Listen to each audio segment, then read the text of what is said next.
Hello दोस्तों इस video में हम सीखेंगे कि मार्ग सॉफ्टवेयर को डाउनलोड कैसे करें और जो मार्ग सॉफ्टवेयर के अंदर पहले से डेमोन्स्ट्रेशंस होते हैं उसको हम कैसे रिस्टोर करें ताकि हमारा ज्यादा से ज्यादा टाइम बचे और मार्ग सॉफ्टवेयर को हम देख पाएं कि कैसे हमें उसको यूजेबल अगर हमारे बिजनेस से रिलेटेड है वो या नहीं है और कम से कम समय में हम उसको पहचान सकें। तो चलिए हम स्टार्ट करते हैं। तो सबसे पहले आपको अपने इंटरनेट ब्राउजर में जाना है, चाहे गूगल क्रोम हो या कोई सा भी ब्राउजर आपके पास हो, और ब्राउजर से आपको जो है लिखना है सबसे पहले गूगल में आप ये सर्च करें मार्ग ईआरपी। जैसे आप मार्ग ईआरपी सर्च करेंगे तो आपको पहला ही पेज दिखने लगेगा एडवर्टीजमेंट का। तो आपको एडवर्टीजमेंट वाले पेज पे क्लिक नहीं करना क्योंकि ये लैंडिंग पेज होता है मार्ग का, वो वहां पे लेके जाएगा, फिर वहां से आपको कंफ्यूजन पड़ेगा डाउनलोड करने में। तो आपको सिंपली क्लिक करना है मार्ग ईआरपी। आप देख रहे हैं यहाँ पे इसमें कोई भी एडवर्टीजमेंट नहीं चल रही है, तो इस पे मैंने क्लिक कर दिया। अब जैसे ही आपने इस पे अगर क्लिक कर दिया तो ये ऑफिशियल जो मार्ग का ऑफिशियल जो वेबसाइट है, और जो ऑफिशियल पेजेस है वो सारे के सारे यहाँ पर है। तो सबसे पहले आप अगर डाउनलोड कर रहे हैं, डाउनलोड करने से पहले मैं आपको प्राइस दिखा दूं। इसके लिए आप जाएंगे प्राइस के सेक्शन में। जैसे आप प्राइस के सेक्शन में आप ऊपर देखेंगे, क्लिक करेंगे तो ये मार्ग के कुछ प्राइस हैं और प्राइस भी एकदम नॉर्मल से हैं, कोई ज्यादा हाई रेटेड प्राइस नहीं है और बहुत सारे फीचर्स हैं इतने कम प्राइस में। ये है बेसिक एडिशन 999 का मिलता है, जिसमें 12 महीने की ईएमआई हर महीने 999 देनी पड़ती है और फिर सॉफ्टवेयर आपका हो जाता है। उसके बाद है बेसिक एडिशन 8100 और इसमें फिर जितने भी जो रेट्स लिखे हुए इनके ऊपर जीएसटी है। उसके बाद आपका सिल्वर है और गोल्ड है। ये सभी जो है फीचर के ऊपर डिपेंड करता है और फीचर्स आपको अगर देखने हैं तो मैं आपको दिखा देता हूँ। बेसिक में कुछ बेसिक्स से रिलेटेड सेल परचेज वगैरह कर सकते हैं, सिल्वर में कुछ एडवांस फीचर्स हैं, ऐसी गोल्ड में कुछ एडवांस फीचर्स हैं। अब आपको कंपेयर ये करना है कि बेसिक में आप क्या क्या कर सकते हैं, सिल्वर में आप क्या क्या कर सकते हैं, गोल्ड में आप क्या क्या कर सकते हैं। तो इसके लिए आपको करना होगा जो कि हम कर ही देते हैं, आप दोबारा से मार्ग के लोगो पे क्लिक कर देंगे तो होम पेज आ जाएगा। आपको डाउनलोड नाउ पे क्लिक करना है। जैसे आप डाउनलोड नाउ पे क्लिक करेंगे तो मार्ग का ये डाउनलोड का सेक्शन खुल जाएगा और यहाँ पे आप देखेंगे तो लिखा हुआ है कंपैरिजन चार्ट ऑफ मार्ग ईआरपी का।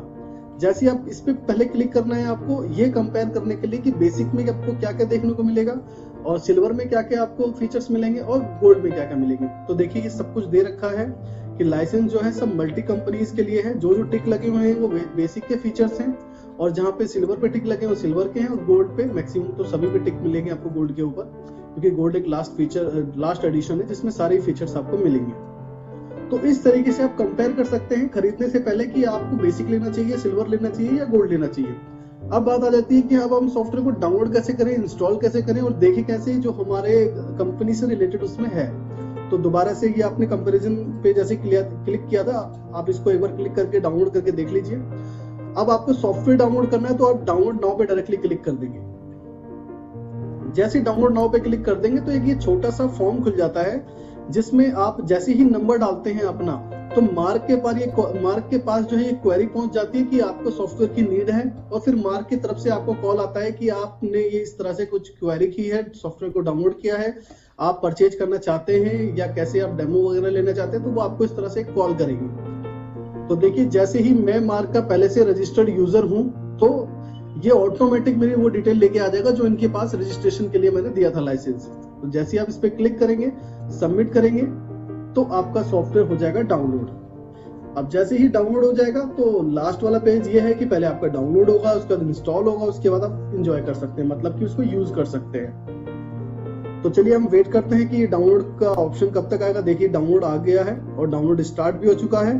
तो दोस्तों डाउनलोड होने के बाद अगर आपको ये ऑप्शन दिखे, कुछ इस तरह का एरर का ऑप्शन दिखे, तो आपको घबराना नहीं है इस चीज से। आपको राइट हैंड साइड में एक जो है आपका बटन मिलेगा, आप इस पे क्लिक करेंगे और क्लिक करने के बाद इसको आप कीप कर दें। जैसे आप कीप करेंगे आपका डाउनलोड जो हुआ है फाइल अब आप उसको यूज कर सकते हैं। तो देखिए कि इसमें पहले से जो है ये जिप एक एडिशनल जो है जो फाइल कंप्रेस होती है उसको ओपन करने के लिए होता है। तो जिप को कैसे डाउनलोड करें उसका जो है वीडियो का डिस्क्रिप्शन में मैं आपको लिंक दे दूंगा कि कैसे जिप को डाउनलोड करें और इंस्टॉल करें। तो चलिए हम इस पे क्लिक करते हैं। जैसे ही आपका ये डाउनलोड हो जाए आप क्लिक करेंगे, इसके अंदर एक सेटअप होगा, अब इस सेटअप पे डबल क्लिक कर दें। जैसे ही आप डबल क्लिक कर देंगे तो कुछ सेकंड के बाद आपके पास एक ऑप्शन आएगा इंस्टॉलेशन का। जैसे कि आप देख रहे हैं ये पहले अथॉरिटी ले रहा है मेरे जो कंप्यूटर यानी कि जो मेरा लैपटॉप है, विंडोज से ये अथॉरिटी ले रहा है कि इंस्टॉलेशन होने जा रहा है, तो आप इसे यस कर दें। यस करने के बाद आपको क्या करना है, अब एक सेटअप जो आ गया है मार्क का, इस पे नेक्स्ट करना है। नेक्स्ट करने के बाद जो बाय डिफॉल्ट सभी सॉफ्टवेयर के एक लाइसेंस एग्रीमेंट्स टर्म्स होते हैं वो आप यहाँ पढ़ लेंगे, और उसके बाद इसको आप एक्सेप्ट करें और नेक्स्ट कर दीजिए। और उसके बाद ये आपका सॉफ्टवेयर हो रहा है डाउनलोड। किस ड्राइव में हो रहा है, अगर आप यहाँ चेंज करना चाहते हैं चेंज कर सकते हैं, या इस फोल्डर के पीछे आप कुछ लिखना चाहते हैं तो आप कुछ लिख सकते हैं। ठीक है, तो मेरे पास ऑलरेडी इतने सारे डाउनलोड है तो मुझे पता नहीं लगता, इसलिए मैंने एक छोटा सा रिमार्क डाल दिया कि ये डाउनलोड मैंने इस टाइम पे किया था। तो इसके बाद आपको नेक्स्ट करना है, और यहाँ पे आपको जरूर क्लिक करना है क्रिएट ए डेस्कटॉप आइकन। जैसे मेरे में बहुत सारे ऐसे कमेंट्स आए थे कि वो कहते हैं कि सर हमने डाउनलोड तो कर लिया पर मार्क सॉफ्टवेयर गया कहाँ है ये नहीं पता। तो वो लोग क्या कर रहे हैं कि इस पे क्लिक नहीं कर रहे हैं, आप जरूर इस पे क्लिक करें ताकि एक शॉर्टकट आइटम आपके डेस्कटॉप पे वो बना दे। उसके बाद आपको नेक्स्ट करना है, उसके बाद आपको इसे इंस्टॉल कर देना है। फिर ये ऑटोमेटिक जो है इंस्टॉल होने लगेगा आपके कंप्यूटर में, लैपटॉप में। जब आपका ये इंस्टॉलेशन हो जाएगा कंप्लीट, तब ये आपसे बोलेगा कि क्या जो सॉफ्टवेयर आपने इंस्टॉल किया है उसको लॉन्च करना चाहते हैं अभी। अगर आप अभी चाहते हैं तो इस पे क्लिक ही रहने दीजिए। अगर चाहते हैं कि ये अभी लॉन्च ना हो, मैं अपने हिसाब से लॉन्च करूं, तो आप इस पे टिक करके इसको फिनिश कर दीजिए। और इसको जैसे ही वो करेंगे तो अब आप देख रहे हैं कि डेस्कटॉप पे आइकन बन चुका है मार्क का। अब हम इस पे सिंपली जो है ओपन कर लेते हैं, राइट क्लिक करके मैं इसको ओपन कर लेता हूं। अब ये है फर्स्ट टाइम ओपन, जैसे जो आपने फर्स्ट टाइम ओपन किया है। अब आपको यहाँ पे क्या करना है ये आप जरूर ध्यान से देखिएगा, वीडियो को स्किप ना करते हुए, नहीं तो आप कमेंट्स करेंगे कि ये चीज सर कैसे आई, ये चीज कैसे होगी।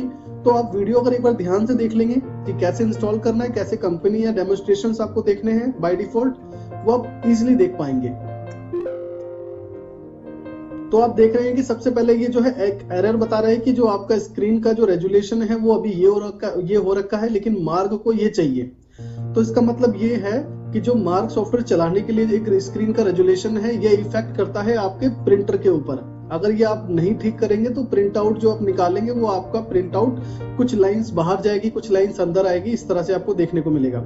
तो अभी मैं इसको यस कर देता हूँ। अगर आपको ये ठीक करना है तो कैसे करना है मैं इसके बारे में भी आपको बता देता हूँ, ताकि आपको इन फ्यूचर कोई दिक्कत ना आए। मैं अभी इसको यस कर देता हूँ, और यस करने के बाद जो भी मार्क के अपडेट्स होंगे ऑटोमेटिक जो है, जो इसी सेटअप के अंदर होंगे, बाय डिफॉल्ट सेट हो जाएंगे ऑटोमेटिक।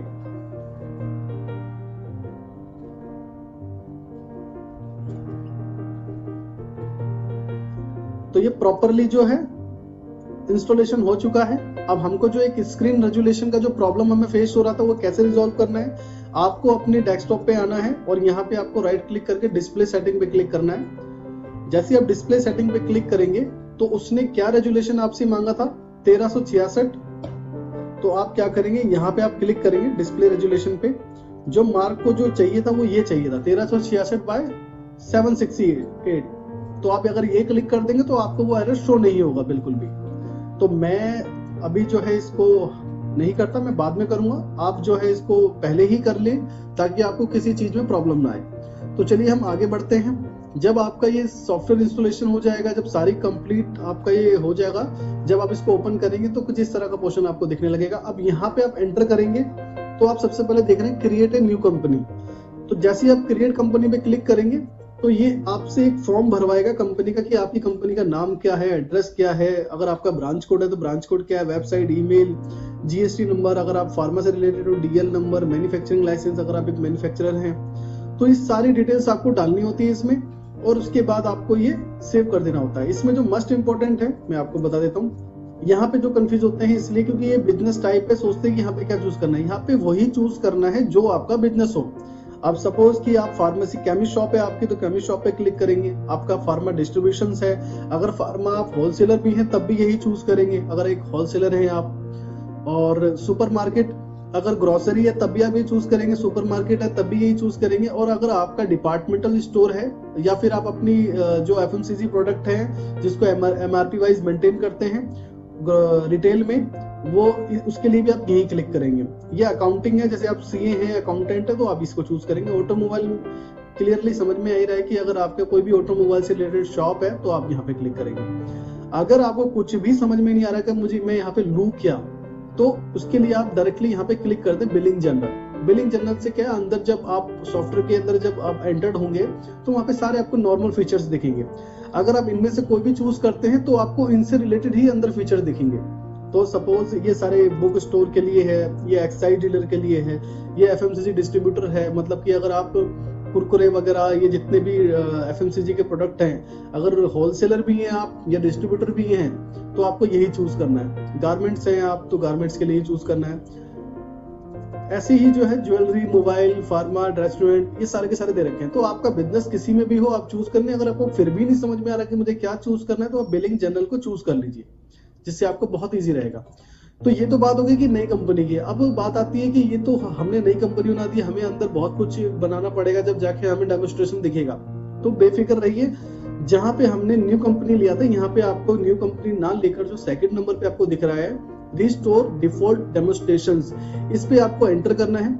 एंटर करने के बाद जो कंपनी हमको अंदर दिख रही थी वही कंपनी से रिलेटेड सारे के सारे डेमोन्स्ट्रेशन बने हुए हैं। सपोज कि आप रेस्टोरेंट का देखना चाहते हैं डेमो, सपोज आप सुपरमार्केट ग्रोसरी वगैरह का देखना चाहते हैं, या आप केमिस्ट शॉप का देखना चाहते हैं। तो सपोज कि हमें केमिस्ट शॉप का डेमो देखना है तो आप इस पे एंटर कर दें। एंटर करने के बाद क्या करेगा, ये ऑटोमेटिक एक कंपनी क्रिएट कर देगा, ऑटोमेटिक सारा डेटा उसमें फिल कर देगा, जैसे सेल का, कुछ परचेज का, कुछ आइटम मास्टर, जिससे आपको अंदर डेमोन्स्ट्रेशन समझने में बहुत आसानी हो जाएगी। तो ये 100% कंप्लीट हो चुका है और ऑटोमेटिकली यहाँ पे जो कंपनी जो है क्रिएट हो चुकी है। आप देख रहे होंगे डेमो केमिस्ट शॉप, इस तरह से कंपनी क्रिएट हुई है। आप इस पे एंटर करेंगे। एंटर करने के बाद आपको करना है मार्क गेटवे। जैसे ही आप मार्क गेटवे करते हैं तो आप कंपनी के अंदर एंटर्ड हो जाते हैं, और एंटर्ड होने के बाद फिर उसके बाद आपका जो डैशबोर्ड है वो खुलने लगता है। लेकिन उससे पहले जो मार्क का एक न्यू फीचर आया है कुछ कंपनी से रिलेटेड ही, कि आपका जो आप एंटर कर रहे हैं वो आपकी कंपनी किस से रिलेटेड है। अगर आप ये सारी चीजें डिटेल डाल के रखते हैं तो ऑटोमेटिक मार्क एक जो है आपका वेबसाइट का लिंक जनरेट कर देता है, जिससे आप अपने कस्टमर को भेजेंगे तो वो आपके सारे डेटेड टाइम आपका ट्रेड वगैरह देख सकता है। लेकिन मैं इसको अभी नॉट रिक्वायर्ड कर देता हूँ। अब आपको ये जो है मेन, अब ये क्या है, एक ऑटोमेटिक जो हमने उसको नो किया है उसके बारे में ही कुछ कह रहा है।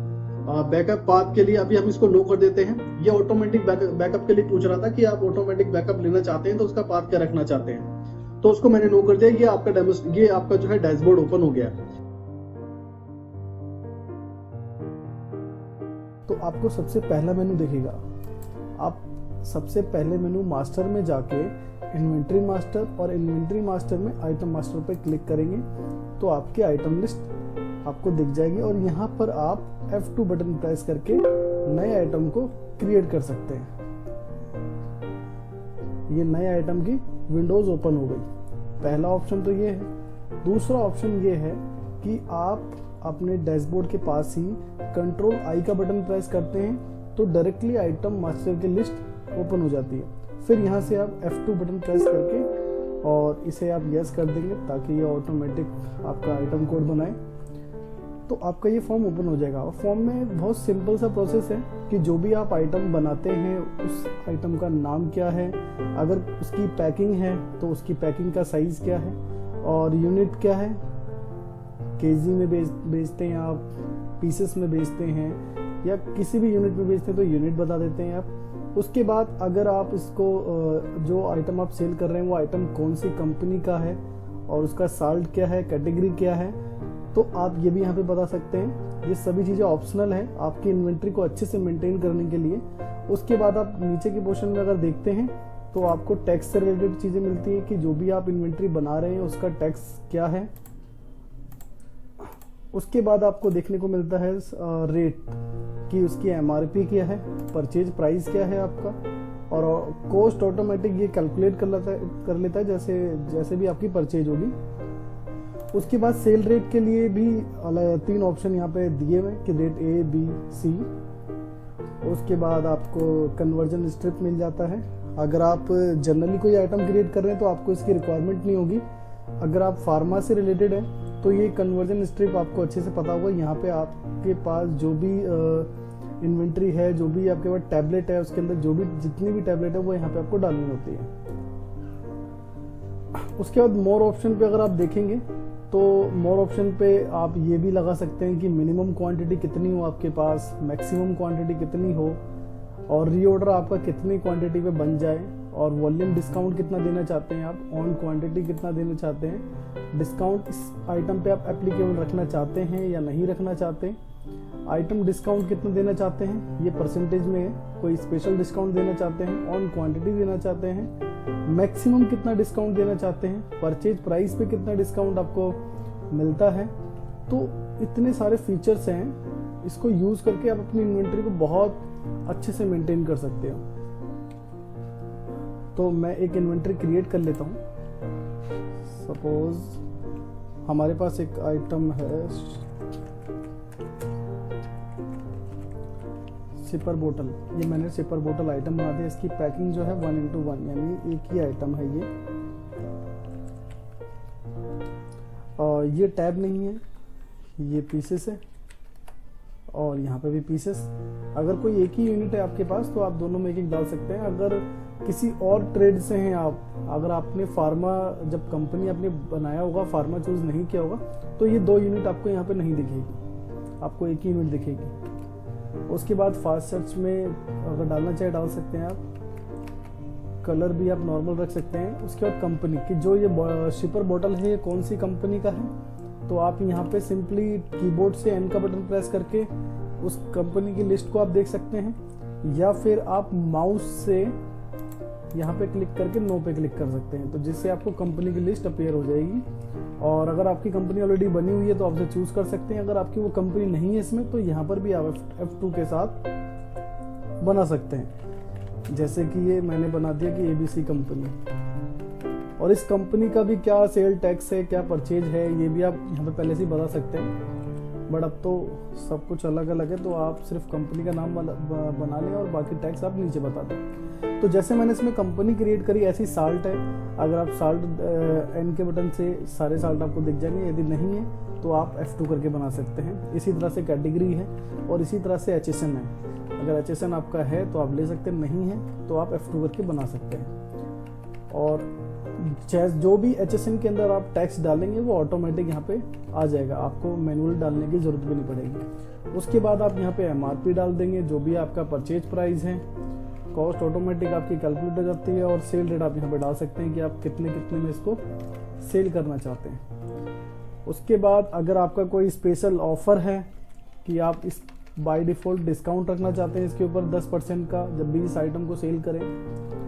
और भी इसमें कई फीचर्स हैं, इसको आप यूज करके अपनी इन्वेंट्री और अपनी सेल परचेज को बहुत इजी कर सकते हैं। फिर उसके बाद सिंपली आप एंटर करके सेव कर सकते हैं, और अगर आप देखेंगे तो शिपर बॉटल क्रिएट हो चुका है। अब दूसरा क्वेश्चन ये है कि अगर हमने कोई आइटम क्रिएट कर दिया है और हम उसमें कुछ भूल गए या हमें कुछ चेंजेस करने हैं, तो चेंजेस हम यहाँ पे F3 के बटन से कर सकते हैं। जैसे आप F3 बटन प्रेस करेंगे, दोबारा से वो फॉर्म खुल जाएगा। आप कुछ भी उसके अंदर चेंजेस करना चाहें, सपोज कि सिपर बोतल में इसमें चेंज करना भूल गया कि वन बोतल सपोज मैंने कर दिया। उसके बाद आप एंटर करके भी सेव कर सकते हैं और कंट्रोल W करके भी सेव कर सकते हैं। कंट्रोल W से आपको काफ़ी एंटर नहीं करने पड़ेंगे, तो आप देखेंगे कि यहाँ पर ये जो आइटम है मेरा चेंज हो गया। तो F2 से आप क्रिएट कर सकते हैं और F3 से आप मॉडिफाई कर सकते हैं। मार्क सॉफ्टवेयर के अंदर परचेज कैसे चढ़ाएं? बहुत इजी है दोस्तों। इसके लिए भी हमारे पास 2 से 3 ऑप्शन है परचेज के अंदर जाने के लिए। पहला ऑप्शन यही है कि आप कीबोर्ड से Alt P प्रेस करेंगे तो आपकी परचेज की एंट्री ओपन हो जाएगी। दूसरा ऑप्शन है कि जो आपको मेनू मिलता है ट्रांजैक्शन का, उस ट्रांजैक्शन के मेनू पे आप क्लिक करके परचेज में जाके और परचेज बिल पे क्लिक कर दें, तो भी आपकी परचेज की एंट्री ओपन हो जाएगी। तीसरा ऑप्शन है कि जो आपको मार्क के डैशबोर्ड पे ही शॉर्टकट बटन्स मिल जाते हैं, जैसे ही आप अपने शॉर्टकट बटन पे क्लिक करेंगे तो आपका ओपन हो जाएगा परचेज एंट्री। तो 3 ऑप्शन है परचेज एंट्री को ओपन करने के, जैसा भी आपको सुटेबल लगे उस हिसाब से आप उसको ओपन कर लें। उसके बाद अब स्टार्ट करते हैं सबसे पहले डेट से। जैसे ही आप देखेंगे अपनी एंट्री ओपन करेंगे तो डेट आपसे पूछता है। जो भी आप परचेज चढ़ाना चाहते हैं, जो भी आप बिल चढ़ाना चाहते हैं, उसका जो भी डेट है, जैसे मोस्टली जो है परचेज बिल 1-2 दिन पहले के ही होते हैं, क्योंकि पहले ऑर्डर देते हैं हम, फिर बिल जनरेट होता है, उसके बाद फिर वो हमारे पास आता है। तो बिल पे जो भी डेट हो वो डेट हमें यहाँ पे फिल करना होता है। सपोज यहाँ पे 31 मार्च है, लेकिन हमारे को जो बिल है वो बिल 28 तारीख का आया है, तो आप यहाँ पे मैनुअली 28/3 और आप ईयर डालना चाहे तो ईयर भी डाल सकते हैं। आप जैसे यस करेंगे तो आप इसको यस कर दें, क्योंकि ये जो कह रहा है वो ये कह रहा है कि आपकी जो सिस्टम में डेट है उस डेट से ये डेट मैच नहीं हो रही। तो बेसिकली वो हमें पता ही मैच नहीं होगी, क्योंकि हमारी परचेज जो है वो बैक डेट की आती है। तो आप इसे यस कर दें। अब जैसे ही आप डेट फिल करेंगे, डेट फिल करने के बाद आपको लेजर्स दिखने लगेंगे। तो आपको यहाँ पे ये बताना है कि जो आपने परचेज ली है वो कौन सी पार्टी से ली है। यदि वो पार्टी आपकी पहले से क्रिएटेड है तो आप उसको डायरेक्टली चूज कर लेंगे। सपोज कि कुमार जनरल स्टोर है, आप उसको चूज कर लेंगे, यानी कि एंटर कर देंगे इस पे। ठीक है। अगर इनमें से कोई भी पार्टी नहीं है, वो पार्टी एकदम नई है, तो उस केस में क्या करेंगे, उस केस में आपको यहीं पे F2 प्रेस करना है और एंटर करना है। उसके बाद उस पार्टी की डिटेल्स यहाँ पे फिल करनी है। डिटेल्स में जैसे उसकी कंपनी का नाम, उसका एड्रेस कंपनी का, और उसके बाद उनके मोबाइल्स नंबर, GST नंबर, जो डिटेल्स चाहिए होती है कंपनी क्रिएट और लेजर क्रिएट करने के लिए, वो डिटेल आपको यहाँ पे फिल करनी है। जैसे ही फिल करेंगे तो वो आपको यहाँ पे शो होने लगेगा। हम इसको एक एग्जांपल में भी करके देख लेते हैं। सपोज कि एक SB जिससे हमने परचेज ली है वो SB ट्रेडर के नाम से है। यहाँ पे बाय डिफॉल्ट ये सारी चीज़ें सेट है, बिल बाय बिल। उसके बाद ओपनिंग बैलेंस है तो आप डाल सकते हैं, और एड्रेस क्या है इसका, एड्रेस भी आप बता सकते हैं।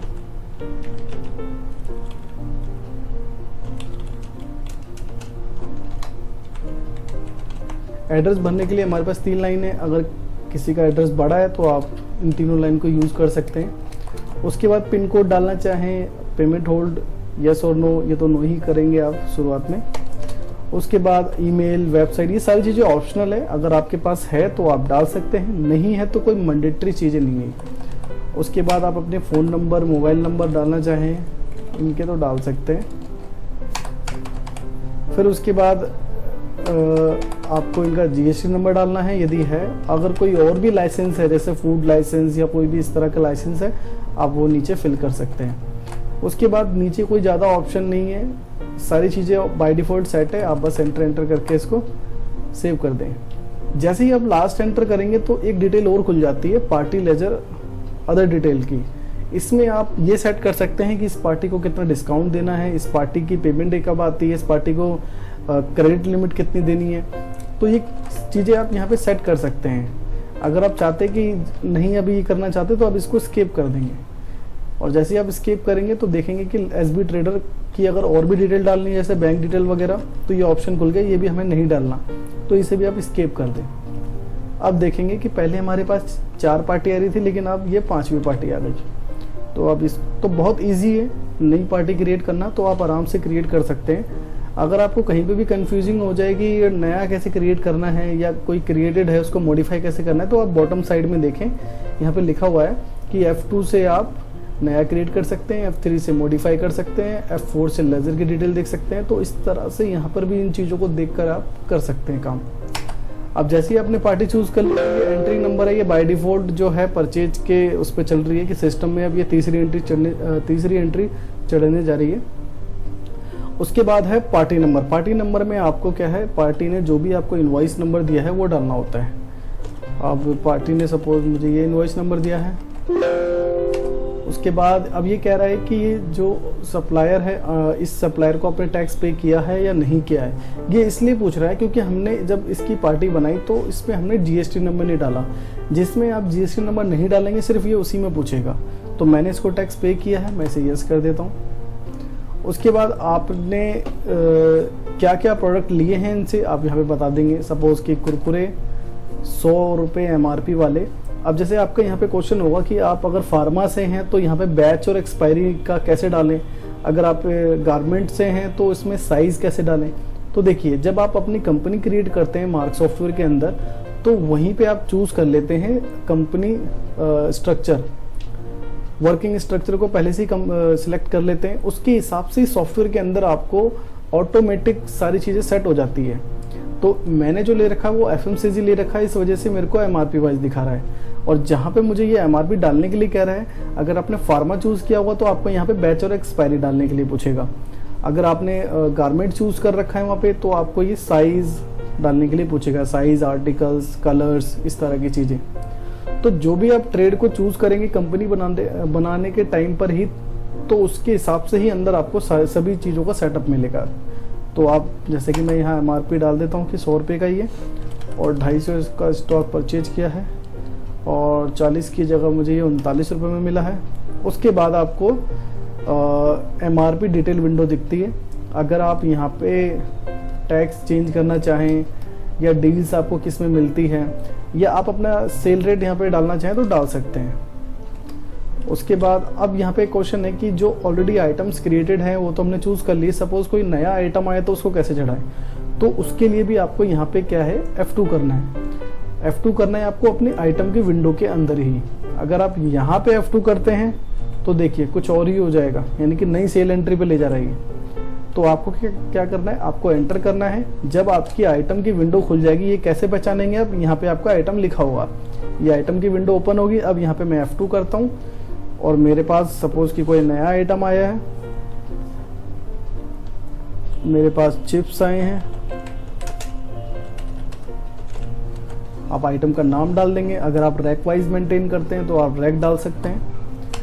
उसके बाद आप यूनिट पीसेस में हैं, किस में है ये डाल सकते हैं। कंपनी कौन सी है, जैसे कि हिंदुस्तान यूनिलीवर के बहुत सारे प्रोडक्ट हैं, तो जो भी आप प्रोडक्ट यहाँ पे ऐड कर रहे हैं वो कौन सी कंपनी का आप बता सकते हैं। कोई मैंडेटरी फील्ड नहीं है, आप ऑप्शनल है, आप छोड़ भी सकते हैं इसको।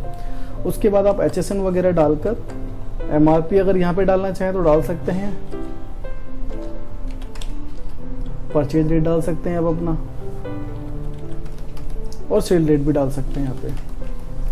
और उसके बाद और भी डिटेल है आइटम की, जैसे मिनिमम क्वांटिटी, डिस्काउंट सेट करना, ये सारी चीज़ें। इसके ऊपर भी मैं ऑलरेडी वीडियो बना चुका हूँ, आप मेरे चैनल पे जाके देख सकते हैं। तो ये मेरा आइटम क्रिएट हो गया।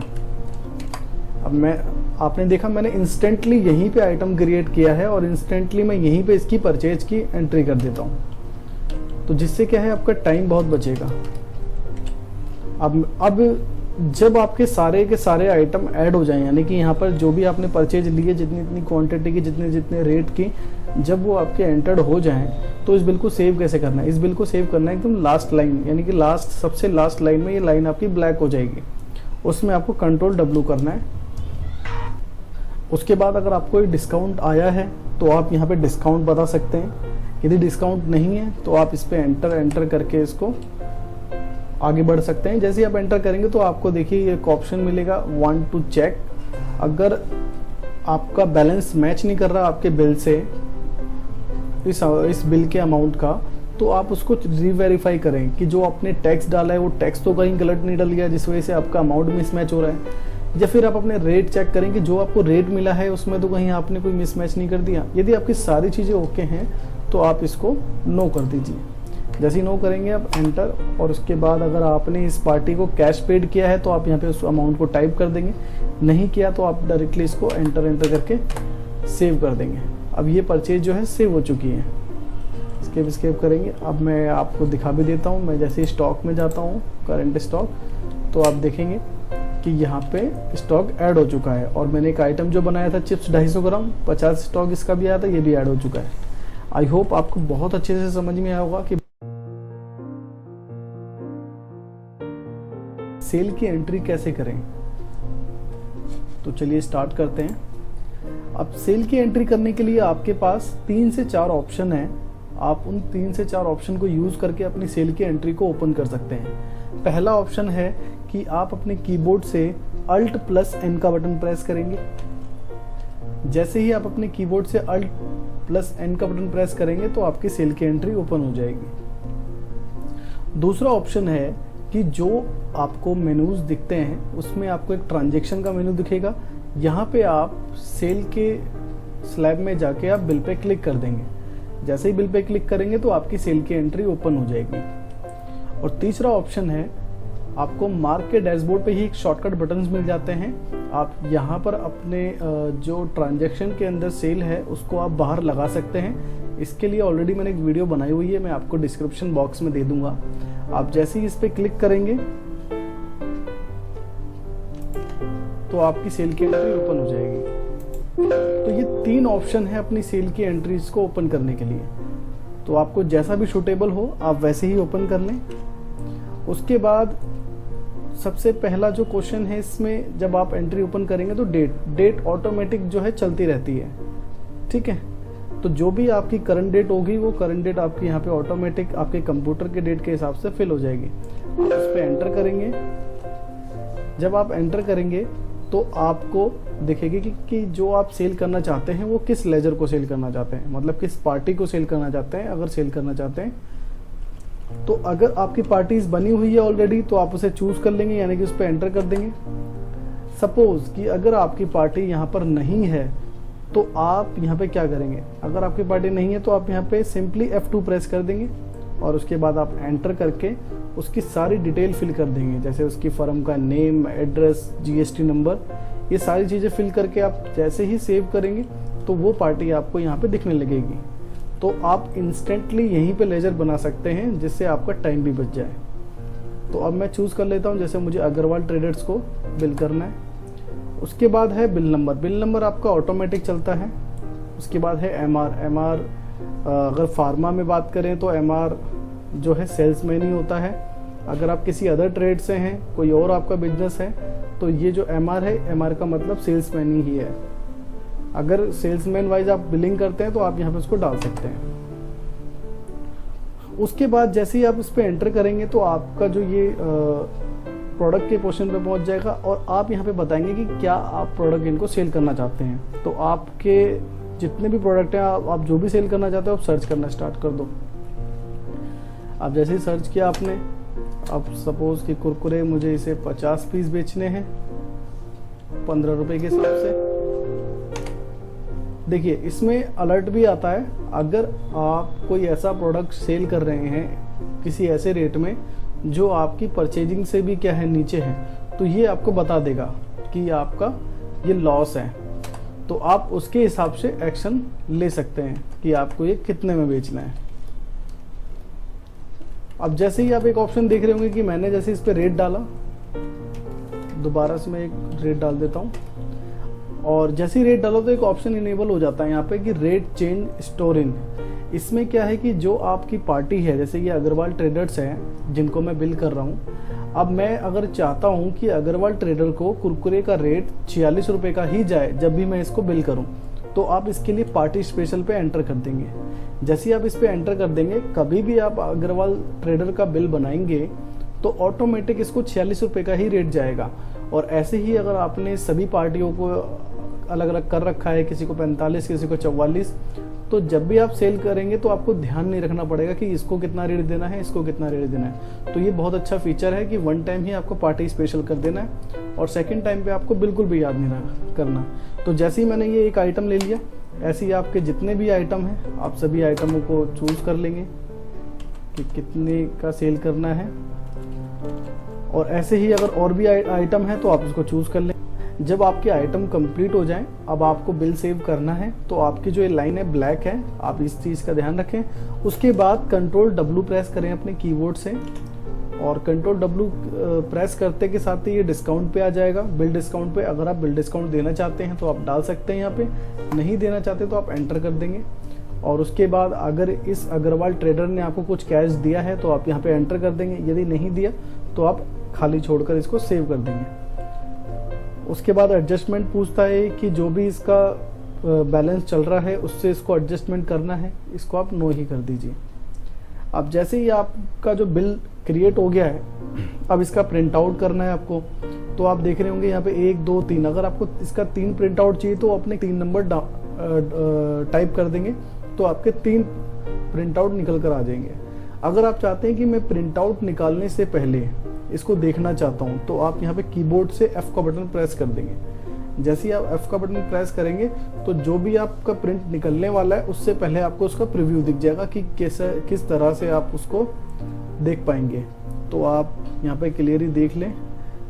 और उसके बाद अगर आप चाहते हैं कि एक ही प्रिंट निकालना तो डायरेक्टली आप इस पर एंटर कर देंगे। जैसे ही एंटर कर देंगे तो आपका एक प्रिंट निकल जाएगा। अगर आप चाहते हैं कि 2 प्रिंट निकले, 3 प्रिंट निकले, तो 2 टाइप कर दें या 3 टाइप कर दें, आपके उतने प्रिंट निकल जाएंगे। तो बहुत इजी है कि किस तरह से सेल करें। आई होप बहुत अच्छे से आपको समझ में आया होगा। यानी कि मॉडिफाई कैसे करें, यानी कि सेल बिल को आप मॉडिफाई कैसे करें, आज हम ये सीखेंगे। तो चलिए स्टार्ट करते हैं। सेल बिल को मॉडिफाई करने के लिए आपके पास 2 तरह के ऑप्शन है। पहला ऑप्शन है कि आप ट्रांजैक्शन में जाके सेल में आए और सेल में आपको मॉडिफाई बिल पे क्लिक करना है। पहला ऑप्शन ये है।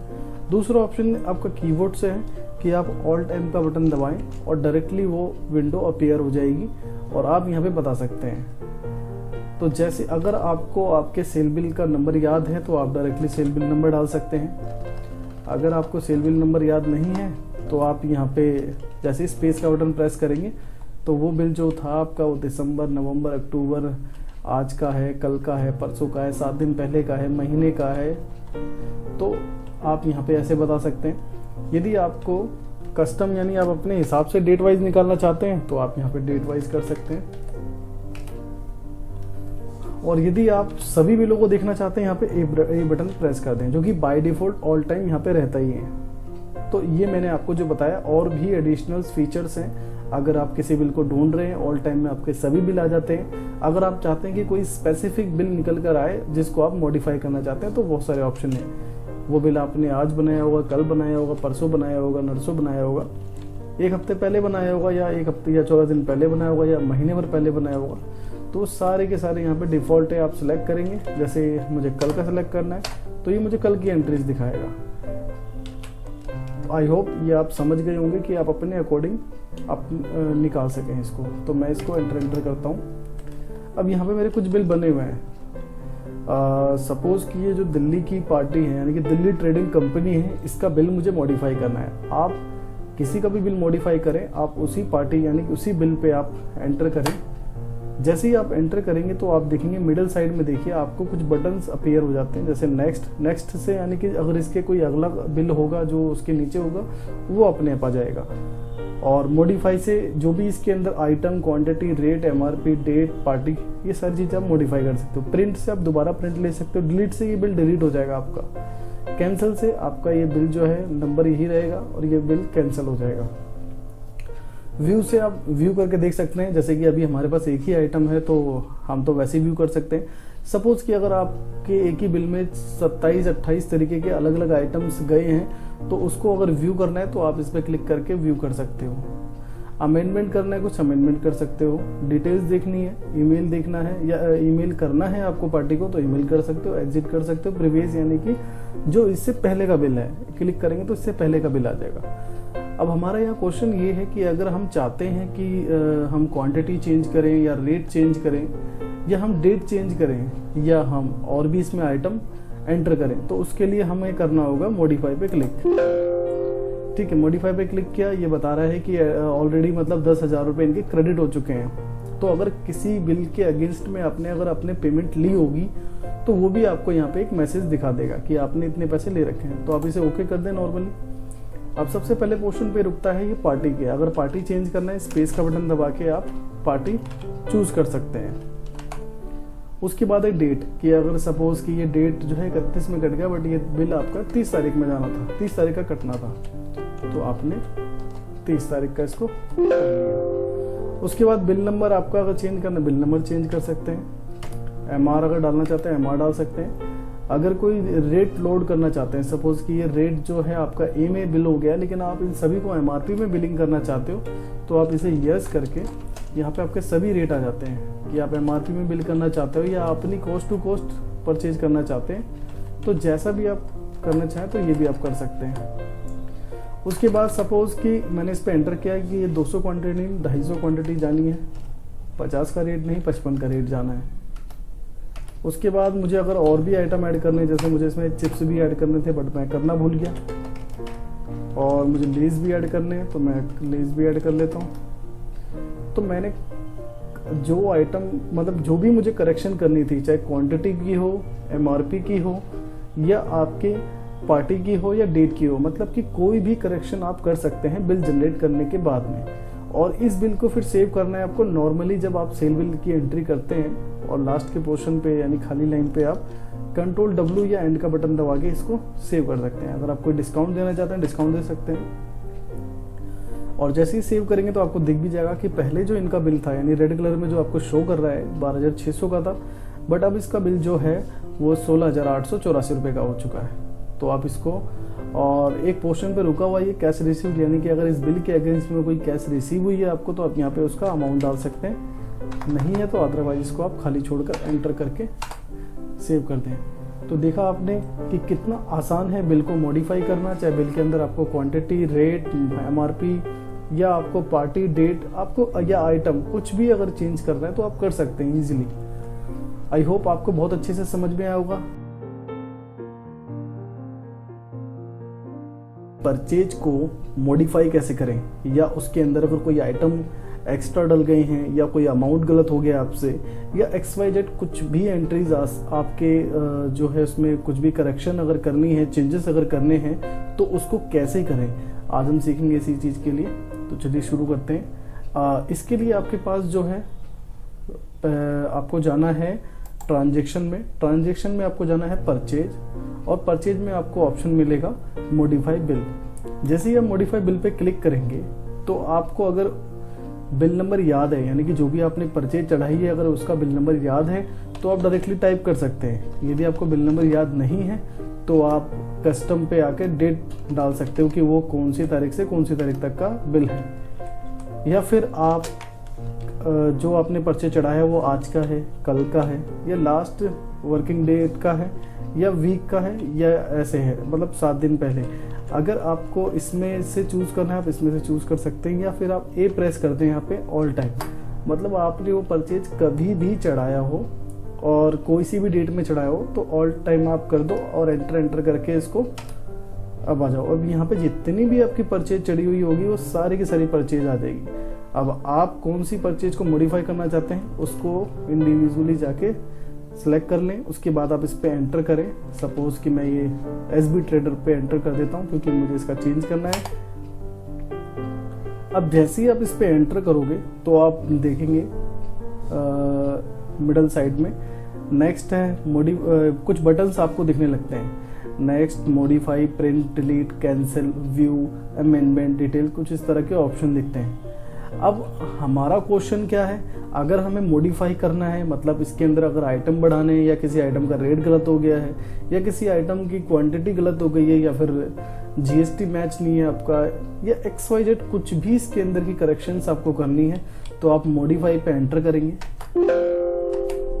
मॉडिफाई पे एंटर करने के बाद सबसे पहले ये आपसे पूछता है पार्टी। अगर देखिए आपका जो कर्सर है वो पार्टी के पास ब्लैक हो गया है, अगर आपको अपनी पार्टी चेंज करनी है, हो सकता है कि आपने जो परचेज चढ़ाई है उसमें पार्टी का जो नेम है वो गलत है, कोई और लेजर इसमें आपने डाल दिया। अगर आप इसको चेंज करना चाहते हैं तो यहाँ पे स्पेस का बटन दबाएं और आप जो भी जिस पार्टी का भी ये है उस पर एंटर कर दें। आपसे ये पूछेगा कि आप इस पार्टी को चेंज करना चाहते हो तो आप यहाँ पे टाइप कर दो श्योर। जैसे ही आप श्योर टाइप करोगे आपकी पार्टी चेंज हो गई है। अब अगर आपको बिल डेट चेंज करना है, सपोज कि जो आपने बिल चढ़ाया था वो किसी और डेट का था और ये जो आपने डेट डाली वो कोई और डेट डल गई, तो आप यहाँ पर वो डेट डाल सकते हैं। उसके बाद अगर गलती से अगर आपसे कोई बिल नंबर गलत डल गया है तो आप उस बिल नंबर को ठीक कर सकते हो।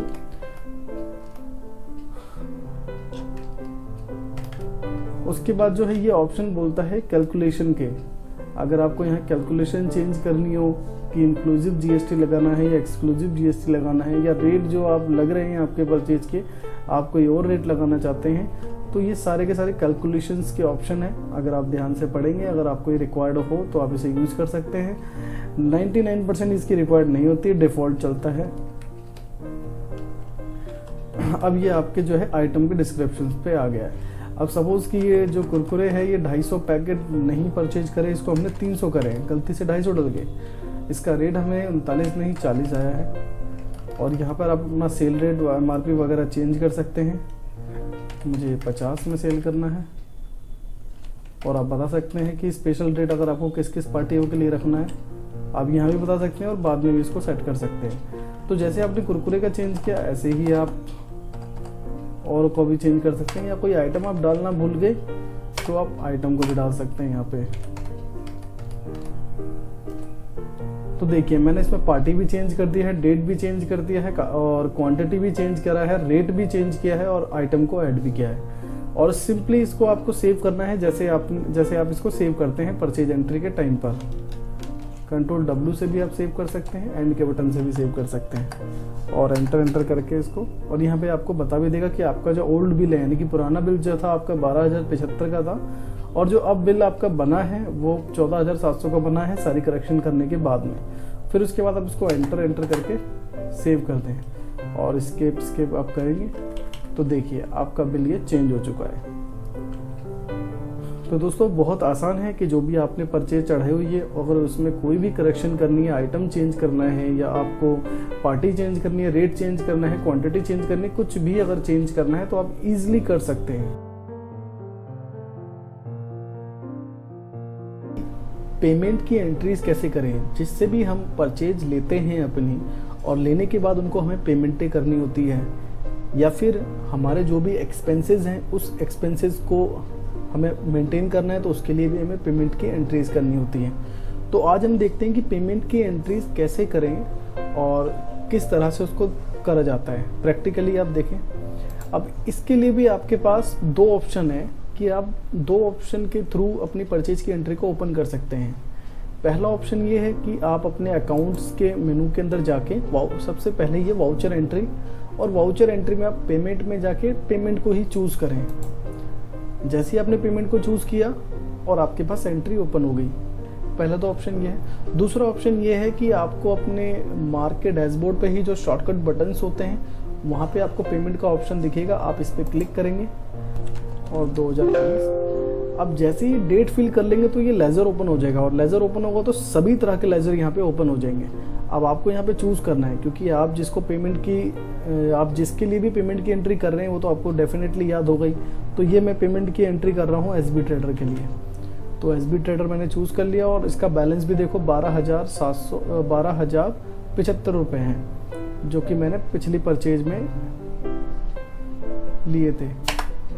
अब जैसे ही आपने इस पे एंटर किया तो आपने कितनी पेमेंट इनको करी। अब सपोज कि मैंने इसको 10,000 की पेमेंट करी है और जैसे ही अब उस अमाउंट को डालेंगे तो ये बिल एडजस्टमेंट ओपन हो जाएगा और आपको बताना है कि ये जो 10,000 की पेमेंट है ये किस अगेंस्ट में दे रहे हैं। आप जैसे ही एंटर करेंगे तो इनके जितने भी बिल एंटर हुए होंगे तो वो सभी आ जाएंगे यहाँ पे। जैसे कि ये बिल इसका एंटर हुआ है जो कि 28 तारीख का इसका बिल है और 12,075 रुपये का इसका बिल है। तो ये मैंने चूज़ कर लिया, इसको मैंने इससे एडजस्ट कर दिया। उसके बाद आप सिंपली एंटर करें। अब आपको यहाँ पे ये बताना है कि आपने इनको कैश पेमेंट की है या आपने इनको बैंक से पेमेंट की है। वो कैसे, जैसे ही आप कैश के पोर्शन पे पहुँच जाएंगे तब आपको यहाँ पर नीचे भी देखने को मिलेगा कि अगर आपको मोड चेंज करना है तो स्पेस बार का बटन दबाएं, जिससे हम स्पेस देते हैं कीबोर्ड में, उस स्पेस के बटन को दबाना है और यहाँ पे आपके पेमेंट मोड, यहाँ पे जो आपका पेमेंट मोड है वो ओपन हो जाएगा। अब सपोज कि मैंने इसको ICICI बैंक से पेमेंट दी थी, मैं इसको यहाँ पे चूज़ कर लेता हूँ और उसके बाद जो भी चेक नंबर आपने दिया या NEFT करी है या IMPS की है उसका नंबर आप यहाँ पे डाल देंगे। उसके बाद आप इसको एंटर करके सेव कर देंगे। तो बहुत सिंपल है पेमेंट की एंट्री करना। अब हम ये भी चेक कर लेते हैं कि जो अभी हमने पेमेंट की एंट्री करी है उसके बिहाफ पे जो लेजर है हमारा उसका अमाउंट एडजस्ट हुआ है या नहीं हुआ है। तो उसके लिए हम यहाँ पे आ जाते हैं बुक्स के अंदर और बुक्स में ऑल लेजर, और मेरी जो पार्टी थी वो SB ट्रेडर। देखिए तो पहले जो इसका बैलेंस था वो 12,075 का था, लेकिन अब जो इसका बैलेंस है वो 2,075 का है। अब मैं इस पर एंटर करके इसकी डिटेल्स भी देख लेता हूँ। तो देखिए कि ये 28 तारीख को परचेज बिल आया है 12,075 का और मैंने इनको 29 तारीख को पेमेंट कर दी 10,000 की। अब जो इनका बैलेंस है वो 2,075 रुपये का। तो बहुत ईजी है अपनी पेमेंट की एंट्री करना। इसको भी ओपन करने के लिए आपके पास दो ऑप्शन है। पहला ऑप्शन यही है कि आप अकाउंट्स के मेनू में जाके वाउचर एंट्री और रिसिप्ट पे आप क्लिक कर देंगे। जैसे ही क्लिक कर देंगे आपकी एंट्री ओपन हो जाएगी। पहला तो ऑप्शन ये। दूसरा ऑप्शन ये है कि जो मार्ग का डैशबोर्ड है, डैशबोर्ड पे जो शॉर्टकट बटन्स होते हैं वहाँ पे आपको रिसिप्ट पे क्लिक करना है और आपकी एंट्री ओपन हो जाएगी। तो जैसे भी आपको सूटेबल लगे, आप अकाउंट से ओपन करना चाहें अपनी रिसिप्ट की एंट्री, या आपको जो डैशबोर्ड पे मिलता है शॉर्टकट बटन वहाँ से करना चाहें, आप क्लिक करके कर सकते हैं। उसके बाद ये जो है मेरे को 31 तारीख को ही जो है रिसिप्ट मिली है, तो मैं डाल देता हूँ। उसके बाद कौन सी कंपनी से है लेजर खुल जाएगा, तो मुझे ये दिल्ली ट्रेडिंग कंपनी से पेमेंट आई है। उसके बाद कितने रुपए आई है आप यहाँ पे डाल देंगे कि मुझे ये 10,000 रुपये की आई है, और ऑटोमेटिक फिर ये खुल जाएगा एडजस्टमेंट। आप उस पर क्लिक करेंगे कि किस बिल के अगेंस्ट में पेमेंट आई है आपकी ये, और आप यहाँ बता देंगे कि ये इस बिल के अगेंस्ट में आई है, और एंटर करके आप, उसके बाद आता है पेमेंट मोड कि आपको ये कैश मिला है या आपको बैंक या फिर बैंक में।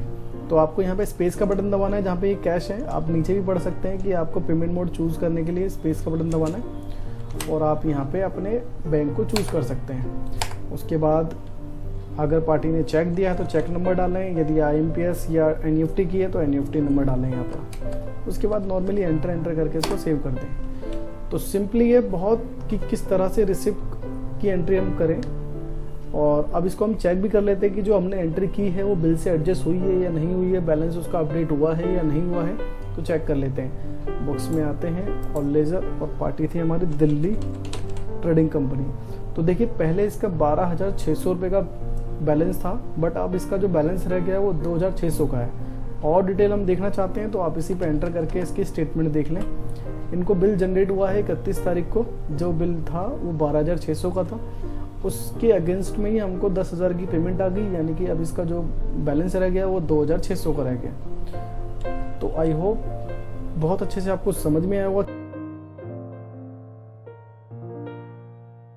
जो भी आइटम का हमें ओपनिंग बैलेंस डालना होता है, या जो हमारे पास लेजर है पहले से बने हुए, उनका अगर ओपनिंग बैलेंस हमें डालना है तो वो ओपनिंग बैलेंस हम कैसे डालें, तो बने रहे आप मेरे साथ। आपको आना है मास्टर में। मास्टर में आने के बाद आपको एक ऑप्शन दिखेगा ओपनिंग बैलेंस का। अब इस ओपनिंग बैलेंस में सबसे पहले आ रहा है लेजर, उसके बाद आ रहा है स्टॉक। लेजर में यानी कि जो भी आपकी सेल, परचेज, एक्सपेंस, किसी भी तरह की पार्टीज है उसका आप लेजर से मतलब क्लिक करके उनका बैलेंस ओपनिंग में डाल सकते हैं। उसके बाद है स्टॉक, यानी कि जो भी आपके पास आइटम्स हैं स्टॉक पे क्लिक करके उसका भी आप ओपनिंग डाल सकते हैं। तो चलिए हम पहले लेजर को समझ लेते हैं। लेजर पे मैंने क्लिक किया, और सपोज करिए कि ये अग्रवाल ट्रेडर है, इसके लेजर में हमें 50,000 का बैलेंस डालना है जो कि हमें इनसे लेना है। तो एंटर किया मैंने। एंटर करने के बाद आप यहाँ पे 50,000 का अमाउंट डाल दें, और यहाँ पे DR और CR दिखेगा आपको।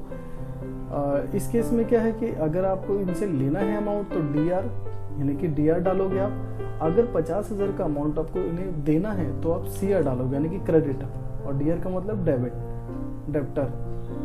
तो आप इस पे एंटर कर दें, और एंटर करने के बाद अगर किसी स्पेसिफिक बिल का है तो आप उस बिल नंबर को यहाँ पे डाल सकते हैं, या फिर कोई भी आप यहाँ पे रिमार्क डाल सकते हैं। सपोज कि मैंने डाल दिया कि लास्ट बैलेंस, और डेज आप डाल सकते हैं कि कितने दिन हो चुके हैं। अगर बिल है मतलब बिल की वैल्यू है कोई तो वैल्यू डाल सकते हैं आप। उसके बाद आप इसको सेव कर दें। तो देखिए ये 50,000 इसमें ऐड हो चुके हैं। इसी तरह आप किसी भी लेजर में ओपनिंग बैलेंस डाल सकते हैं। अब हम बात करते हैं कि अगर हमें आइटम का ओपनिंग बैलेंस डालना है तो वो कैसे डालें। दोबारा से आप मास्टर के मेनू में आए, स्टॉक ओपनिंग पे क्लिक करें, और यहाँ पे आप इसको डायरेक्टली एक्सेप्ट कर दें। ये फिल्टरेशन का होता है कि अगर आपको फिल्टर करना है स्टॉक तो उसके लिए पूछता है वो। उसके बाद आपकी सभी आइटम की लिस्ट ओपन हो जाएगी। अब सपोज कि चिप्स का जो आइटम है इसकी हमें ओपनिंग डालनी है, तो आप इस पे एंटर करेंगे। एंटर करने के बाद फिर आपको दोबारा से एंटर करना है, और सबसे पहले जो है आपको MRP डालनी है। अब आपका क्वेश्चन ये है कि अगर आप फार्मा ट्रेड से हैं तो आपका यहाँ पे बैच क्यों नहीं आ रहा, और अगर आप गारमेंट ट्रेड से हैं तो आपका साइज क्यों नहीं आ रहा, या फिर आप किसी और ट्रेड से हैं तो यहाँ पे आपकी ट्रेड की चीज़ क्यों नहीं आ रही।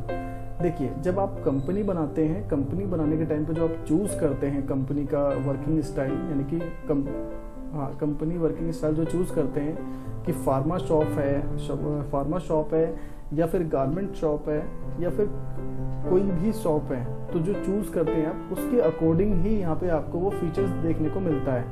जैसा कि मैंने FMCG सिलेक्ट कर रखा है और FMCG में सभी MRP वाइज काम होता है। अगर मैं फार्मा चूज करता तो ये जो मैं MRP 60 रुपये डाल रहा हूँ, यहाँ पे मुझे बैच डालना होता, एक्सपायरी डालनी होती।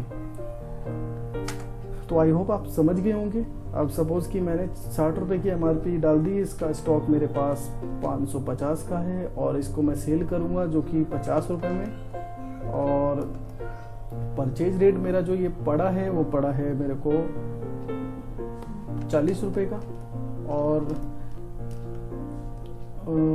और भी आप अपनी तरह से रेट डाल सकते हैं। जितने भी आप rate A B C D देख रहे हैं, ये आप अपने हिसाब से रेट यहाँ पे डाल सकते हैं। और यहाँ पे आप डेट डाल सकते हैं कि ये जो है स्टॉक आपके पास कब तक के डेट का है। तो मैंने इसको अपडेट कर दिया कि ये मेरे पास 31 मार्च तक का है।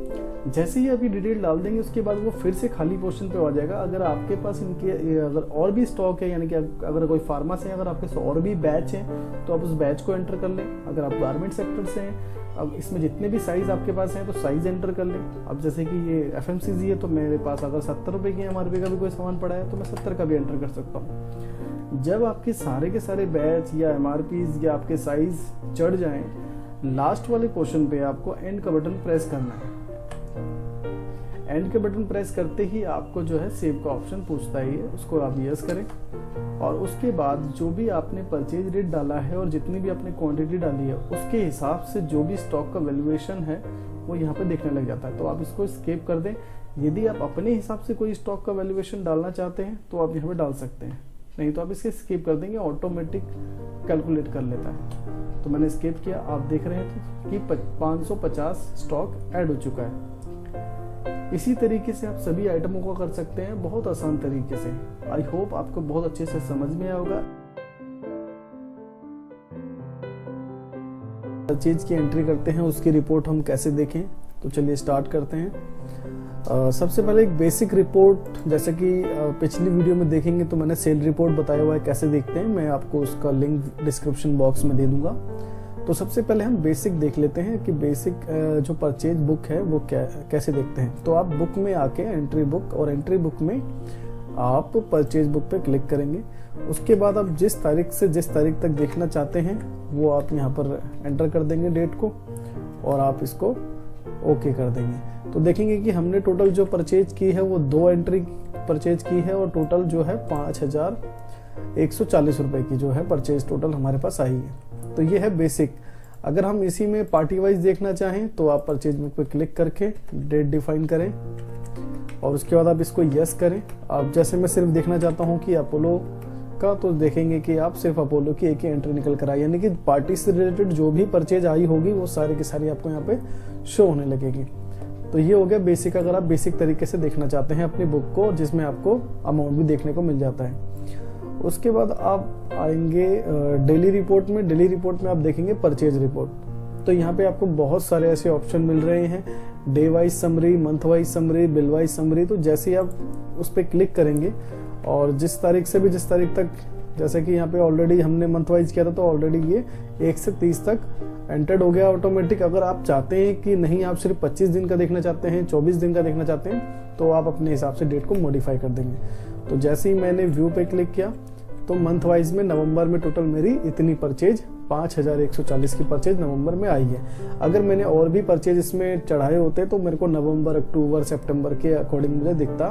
तो मैंने सिर्फ 2 से 3 परचेज चढ़ाई हुई है आपके टेस्टिंग के लिए।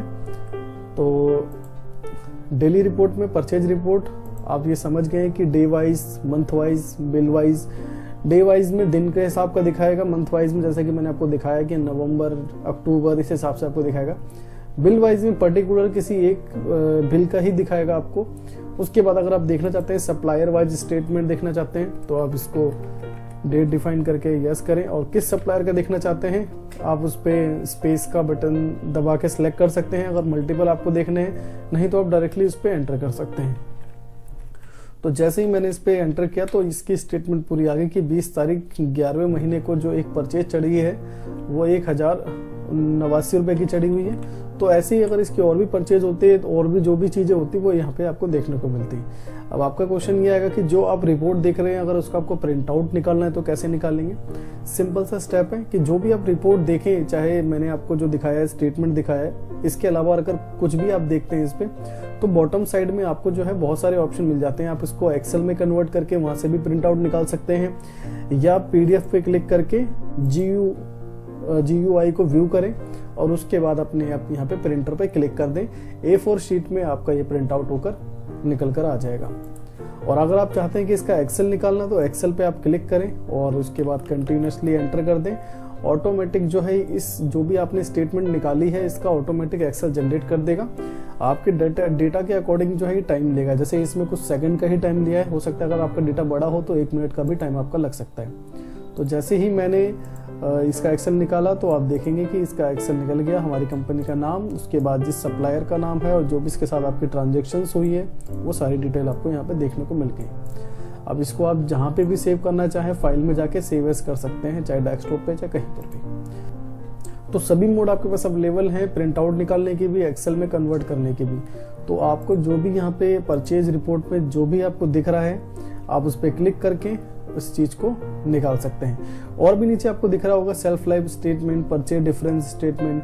परचेज डिफरेंट स्टेटमेंट में क्या है कि जो भी आप परचेज चढ़ाते हैं अगर उसका प्राइस एक्यूरेट नहीं चढ़ा है तो वो आपको यहाँ पे देखने को मिल जाता है, अगर आपकी परचेज का प्राइस नहीं चढ़ा ठीक से, तो ताकि आपको ये GST रिटर्न में हेल्प कर दे।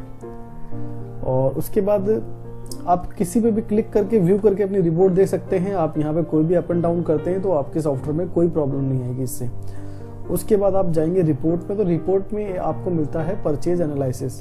तो यहाँ पर भी आप जो है कंसोलिडेट परचेज बुक देख सकते हैं, परचेज बुक देख सकते हैं, प्रॉपर टैक्स क्या है, और उसके बाद आप उसका नेट अमाउंट देखना चाहें, टैक्सेबल अमाउंट देखना चाहें, रेट क्वांटिटी देखना चाहें, तो जिस हिसाब से भी आप उसको मतलब करना चाहें कर सकते हैं। तो जैसे ही आप इसको एक्सेप्ट करेंगे तो आपको यहाँ पे प्रॉपर एक रिपोर्ट मिल जाएगी। अगर इसका भी आप प्रिंट आउट लेना चाहते हैं तो यहाँ पे वो ऑप्शन आपको देखने को नहीं मिलते, जैसे कि आपको डेली रिपोर्ट में मिल जाते हैं। यहाँ पे आपको करना है Alt P और उसके बाद आप इसको व्यू पे एंटर करें, और किस हिसाब से देखना चाहते हैं ये आप यहाँ पे बता दें कि ओनली लास्ट टोटल देखना चाहते हैं या फिर उसके बाद पहले वाले ऑप्शन को। तो जैसे भी अब जैसे ही आपने इस पे एंटर किया तो वो सारे ऑप्शन आपको देखने को मिल जाते हैं जहाँ पे डेली रिपोर्ट में मिलते हैं। अब इसको आप PDF पे क्लिक करके GUI व्यू करके प्रिंट आउट ले सकते हैं इसका। तो आप जो है अपनी रिपोर्ट डेली रिपोर्ट में भी आप परचेज रिपोर्ट को जैसे मर्जी देखना चाहें क्लिक करके आप देख सकते हैं, क्योंकि सभी की हेडिंग लिखी हुई है कि कंपनी वाइज समरी आपको दिखाएगा कि आपने सपोज कि हिंदुस्तान यूनिलीवर के कितने प्रोडक्ट परचेज किए हुए हैं या फिर लीफोर्ड के कितने परचेज किए हुए हैं, तो सभी आपको यहाँ पे कंपनीज वाइज दिखाएगा। उसके बाद प्रोडक्ट वाइज देखना चाहते हैं, सप्लायर वाइज देखना चाहते हैं तो क्लिक करके आप व्यू करके देख सकते हैं। अगर मैं ये आपको सारी रिपोर्ट इंडिविजुअल दिखाने लग जाऊंगा तो ये वीडियो काफ़ी ज़्यादा लंबी हो जाएगी। तो आप इस पर क्लिक करके देखिए, अगर कोई भी आपको इशू आता है आप मुझे कमेंट के जरिए पूछ सकते हैं। और ऐसे ही आपका परचेज एनालिसिस है, आप इसमें भी ऐसे कर सकते हैं। उसके बाद अगर आपको कुछ समझ में नहीं आ रहा अपनी रिपोर्ट में परचेज की, ना ही कुछ रिपोर्ट डेली रिपोर्ट में समझ में आ रहा है, ना ही कुछ रिपोर्ट में समझ में आ रहा है, तो आप डेली रिपोर्ट में बिजनेस एनालिसिस पे आप क्लिक करें और उसके बाद आप अपने अकॉर्डिंग अपनी रिपोर्ट को जनरेट करें। अब जैसे कि अगर आप चाहते हैं कि पहले आपका बिल नंबर आए या पहले आपके एरिया आए या पार्टी, सपोज की पार्टी रख लेते हैं पहले, कि पहले पार्टी का नाम आए, उसके बाद आइटम का नाम आए और उसके बाद परचेज एनालिसिस करना चाहते हैं, समरी में चाहते हैं, डिटेल चाहते हैं या दोनों एक साथ चाहते हैं तो वो भी आप कर सकते हैं। और कौन सी तारीख से कौन सी तारीख तक आप चाहते हैं ये आप डिफाइन कर देंगे और शो पे जैसे ही आप क्लिक करेंगे तो ये आपकी परचेज आपको मिल गई। और इसमें भी आप देख रहे होंगे कि काफ़ी ज़्यादा कॉलम्स हैं जो कि आपको क्लियर नहीं हो रहा कि ये क्या है, तो आप यहाँ पे एक ऑप्शन देख रहे हैं कॉलम फिल्टर का, यहाँ पे आप क्लिक करेंगे और जो आपको चाहिए उस परचेज में आप उस पर क्लिक कर देंगे, टिक कर देंगे, और जो नहीं चाहिए उसे अनटिक कर देंगे और इसको डन कर देंगे। तो देखिए आपकी परचेज कितनी शॉर्ट हो गई है। और इस रिपोर्ट को आप सेव भी कर सकते हैं कि नेक्स्ट टाइम जब भी आए तो आपको दोबारा से ही चूज ना करना पड़े, तो इसको आप सेव कर सकते हैं जिस नाम से भी आप करना चाहें, ताकि नेक्स्ट टाइम जब आप रिपोर्ट देखें तो ये आपको फाइल सेव्ड मिले। तो रिपोर्ट सेव होगी। अब यहाँ पर भी आपका एक क्वेश्चन आएगा कि इसका प्रिंट आउट लेना हो तो आप डायरेक्टली GUI प्रिंट पे क्लिक कर सकते हैं, या पहले आप देखना चाहें तो आप GUI व्यू पे क्लिक करके इसको पहले देख सकते हैं। उसके बाद आप प्रिंटर पे क्लिक करके प्रिंट आउट, यहाँ पे जो प्रिंटर का ऑप्शन आता है प्रिंटर पे क्लिक करके प्रिंट आउट ले सकते हैं। दूसरा, अगर आप चाहते हैं कि ये एक्सेल में कन्वर्ट हो जाए तो यहाँ पे यही सामने आपको एक्सेल मिल जाता है। एक्सेल पे आप क्लिक करेंगे, इसे यस करेंगे और ओके करते ही आपके डेटा के अकॉर्डिंग, अगर डेटा ज़्यादा है तो थोड़ा सा टाइम लग जाएगा, अगर डेटा कम है तो कुछ सेकंड में आपका डेटा कन्वर्ट हो जाएगा। जैसे कि हमारा डेटा कन्वर्ट हो चुका है। अगर आप देखेंगे तो जो हमने रिपोर्ट निकाली वही रिपोर्ट हमें मिल गई यहाँ पे। आई होप आपको बहुत अच्छे से क्लियर हो गया होगा कि अगर कोई रिपोर्ट आपको नहीं मिल रही है आपके हिसाब से तो डेली रिपोर्ट में जाके आपके पास बहुत अच्छा टूल है कि बिजनेस एनालिसिस से आप अपने हिसाब से अपनी रिपोर्ट को जनरेट कर सकते हैं। या फिर आप अपने परचेज में जाके ये सारी रिपोर्टें देख सकते हैं, रिपोर्ट में जाके परचेज एनालिसिस में ये सारी रिपोर्ट देख सकते हैं। और कोई भी अगर आपको क्वेश्चन हो तो आप मुझे कमेंट के जरिए पूछ सकते हैं। आई होप आपको बहुत अच्छे से समझ में आया होगा। रिपोर्ट हम किस किस तरह से देख सकते हैं और क्या क्या ऐसे ऑप्शन हैं जिसको हम अब बहुत इजी तरीके से अपने जो भी हम सेल करते हैं पार्टी वाइज, आइटम वाइज और जो भी हमारे मल्टीपल पेमेंट्स मोड होते हैं उसको हम कैसे देखें, तो इस चीज के बारे में हम जानते हैं। चलिए स्टार्ट करते हैं। तो सबसे पहले हम बात कर लेते हैं बेसिक एंट्री बुक की, जो कि आप बुक्स में आए और एंट्री बुक में आकर आप अपने सेल बुक पे क्लिक करें और आप यहाँ पे जिस डेट से भी जिस डेट तक अपनी सेल बुक देखना चाहते हैं एंटर करके उसे यस कर दें और आप यहाँ पे देखेंगे कि टोटल इतने बिल आपके कटे हुए हैं और आपकी टोटल सेल 14,303 रुपए की है। अब इसी में एक चीज और भी है, जैसे कि अगर आप देखना चाहें पर्टिकुलर किसी एक ही पार्टी का, अगर देखना चाहें कि आप देखना चाहते हैं कि जो भी एक पार्टी है तो इसे आप यस कर दें, सिलेक्टेड लेजर को यस करें और अपनी एक पार्टी को आप सर्च करें और उसी पार्टी के आपको क्या है बिल्स, जो भी ट्रांजेक्शन्स उसके साथ हुई होंगी वो सारी बिल्स आपको देखने स्टार्ट हो जाएंगे। तो ये तो है एकदम बेसिक मोड, जिससे आप एंट्री बुक भी अपनी देख सकते हैं कि टोटल सेल कितनी कटी है और उसके बाद कितने की सेल है वो भी आप देख सकते हैं यहाँ से, ये बेसिक स्ट्रक्चर। उसके बाद अगर हम बात करते हैं प्रॉपर सेल रिपोर्ट की, तो आप डेली रिपोर्ट में आए और डेली रिपोर्ट में आने के बाद आप सेल रिपोर्ट पे जैसे ही क्लिक करेंगे तो आपको यहाँ बहुत सारे ऐसे ऑप्शन दिख रहे हैं जिसको आप पढ़कर भी समझ जाएंगे कि ये किस, अगर आप इस पे क्लिक करेंगे तो ये किस तरह की रिपोर्ट आपको दिखाएगा। तो जैसे कि मैं पहले अगर देखूं तो ये मोड ऑफ पेमेंट रिपोर्ट है, मतलब कि आपने कैश कितना कलेक्शन किया है, बैंक कितना कलेक्शन किया है, उसकी अगर आप रिपोर्ट देखना चाहें तो आप जैसे इस पे क्लिक करेंगे और यहाँ पे आप डेट सेलेक्ट करेंगे जब तक देखना चाहते हैं और उसके बाद आप इसको व्यू कर देंगे तो आप देखेंगे कि कैश जो है टोटल 222 रुपए का आया है इन 30 दिनों में और फोन पे जो है 200 रुपए का आया है, ICICI बैंक पे जो है 200 रुपए का कलेक्शन आया है टोटल। तो ये मोड ऑफ पेमेंट रिपोर्ट है, आप बहुत इजीली क्लिक करके देख सकते हैं। अगर आप यहाँ पे कोई अगर क्वेश्चन हो कि हम ये फोन पे के, ICICI बैंक, मतलब जो भी बैंक के लेजर है कैसे बनाएं, तो वो आप मास्टर में आके लेजर मास्टर में और न्यू लेजर पे क्लिक करके बैंक में बना सकते हैं, बैंक के इसमें, क्योंकि आपका जो फोन पे है और जो भी आपका बैंक अकाउंट है ये सारी की सारी ट्रांजेक्शन्स आपके बैंक में ही जाती है, तो इनके आप डिफरेंट लेजर बना सकते हैं ताकि आप एक प्रॉपर रिपोर्ट देख सकें कि पूरे महीने में फोन पे का कितना बैलेंस है, पेटीएम का कितना बैलेंस है और जो भी आपका मेन अकाउंट है उसका कितना बैलेंस है, तो वो आप प्रॉपर रिपोर्ट देख सकते हैं। तो हम पढ़ते हैं नेक्स्ट स्टेप की ओर। तो जैसे ही मैंने कि आपको बताया कि जैसे ही आप इसको वो पढ़ेंगे तो उसी हिसाब से आपको रिपोर्ट मिल जाएगी और आप इसको क्लिक करके डायरेक्ट व्यू करिए, इसमें कोई आपके सॉफ्टवेयर में प्रॉब्लम नहीं आएगी। आप क्लिक करें, डेट डालें, उसके बाद आप व्यू करें और चेक करें कि जो आपने क्लिक किया है क्या ये प्रॉपर वही रिपोर्ट है या नहीं है, तो आप इसको चेक कर सकते हैं अपनी रिपोर्टों को। तो अब जैसे कि मैंने आपको मोड ऑफ पेमेंट दिखाया, ऐसी मल्टी करेंसी है। उसके बाद डॉक्टर एंड पेशेंट, जैसे अगर आप केमिस्ट शॉप से बिलोंग करते हैं, केमिस्ट शॉप की जो है आपके पास अगर रन करते हैं तो आपको सारी की सारी जो पेशेंट और डॉक्टर की रिपोर्ट्स हैं वो मिल जाती है, आपको कमीशन देखने को मिल जाता है। और अगर आप B2B में हैं, फार्मा डिस्ट्रीब्यूटर हैं या आप कोई भी B2B का वर्क करते हैं तो आपको यहाँ पे पार्टी वाइज आपको सारी की सारी रिपोर्ट देखने को मिल जाती है। अब डे वाइज रिपोर्ट देखना चाहें कि कौन से दिन कितने बिल कटे, कितनी ट्रांजेक्शन हुई है।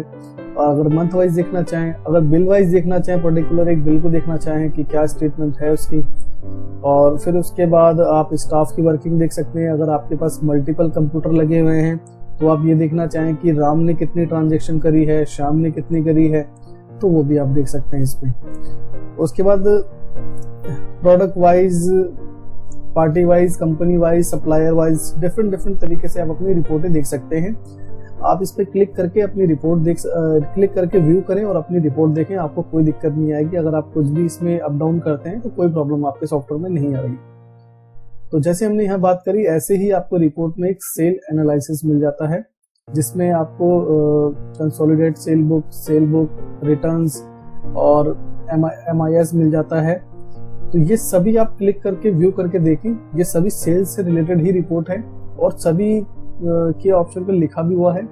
अब जैसे कि ये पढ़ेंगे, आपकी आइटम वाइज सेल है और इसके अंदर जो भी आप पढ़ेंगे और जिस हिसाब से भी आपको रिपोर्ट चाहिए तो आप वो क्लिक करके कर सकते हैं। जैसे कि ये लिखा हुआ है ऑल आइटम मंथ्स, तो इसमें क्या है, सभी आइटम भी दिखाएगा और जो भी उसकी सेल होगी और उसके पीछे आपका मंथ दिखेगा कि कौन से मंथ में, और ऐसे ही पार्टी आपको दिखेगी यहाँ पे। तो ये सभी सेल से रिलेटेड रिपोर्ट है, आप क्लिक करके व्यू करें।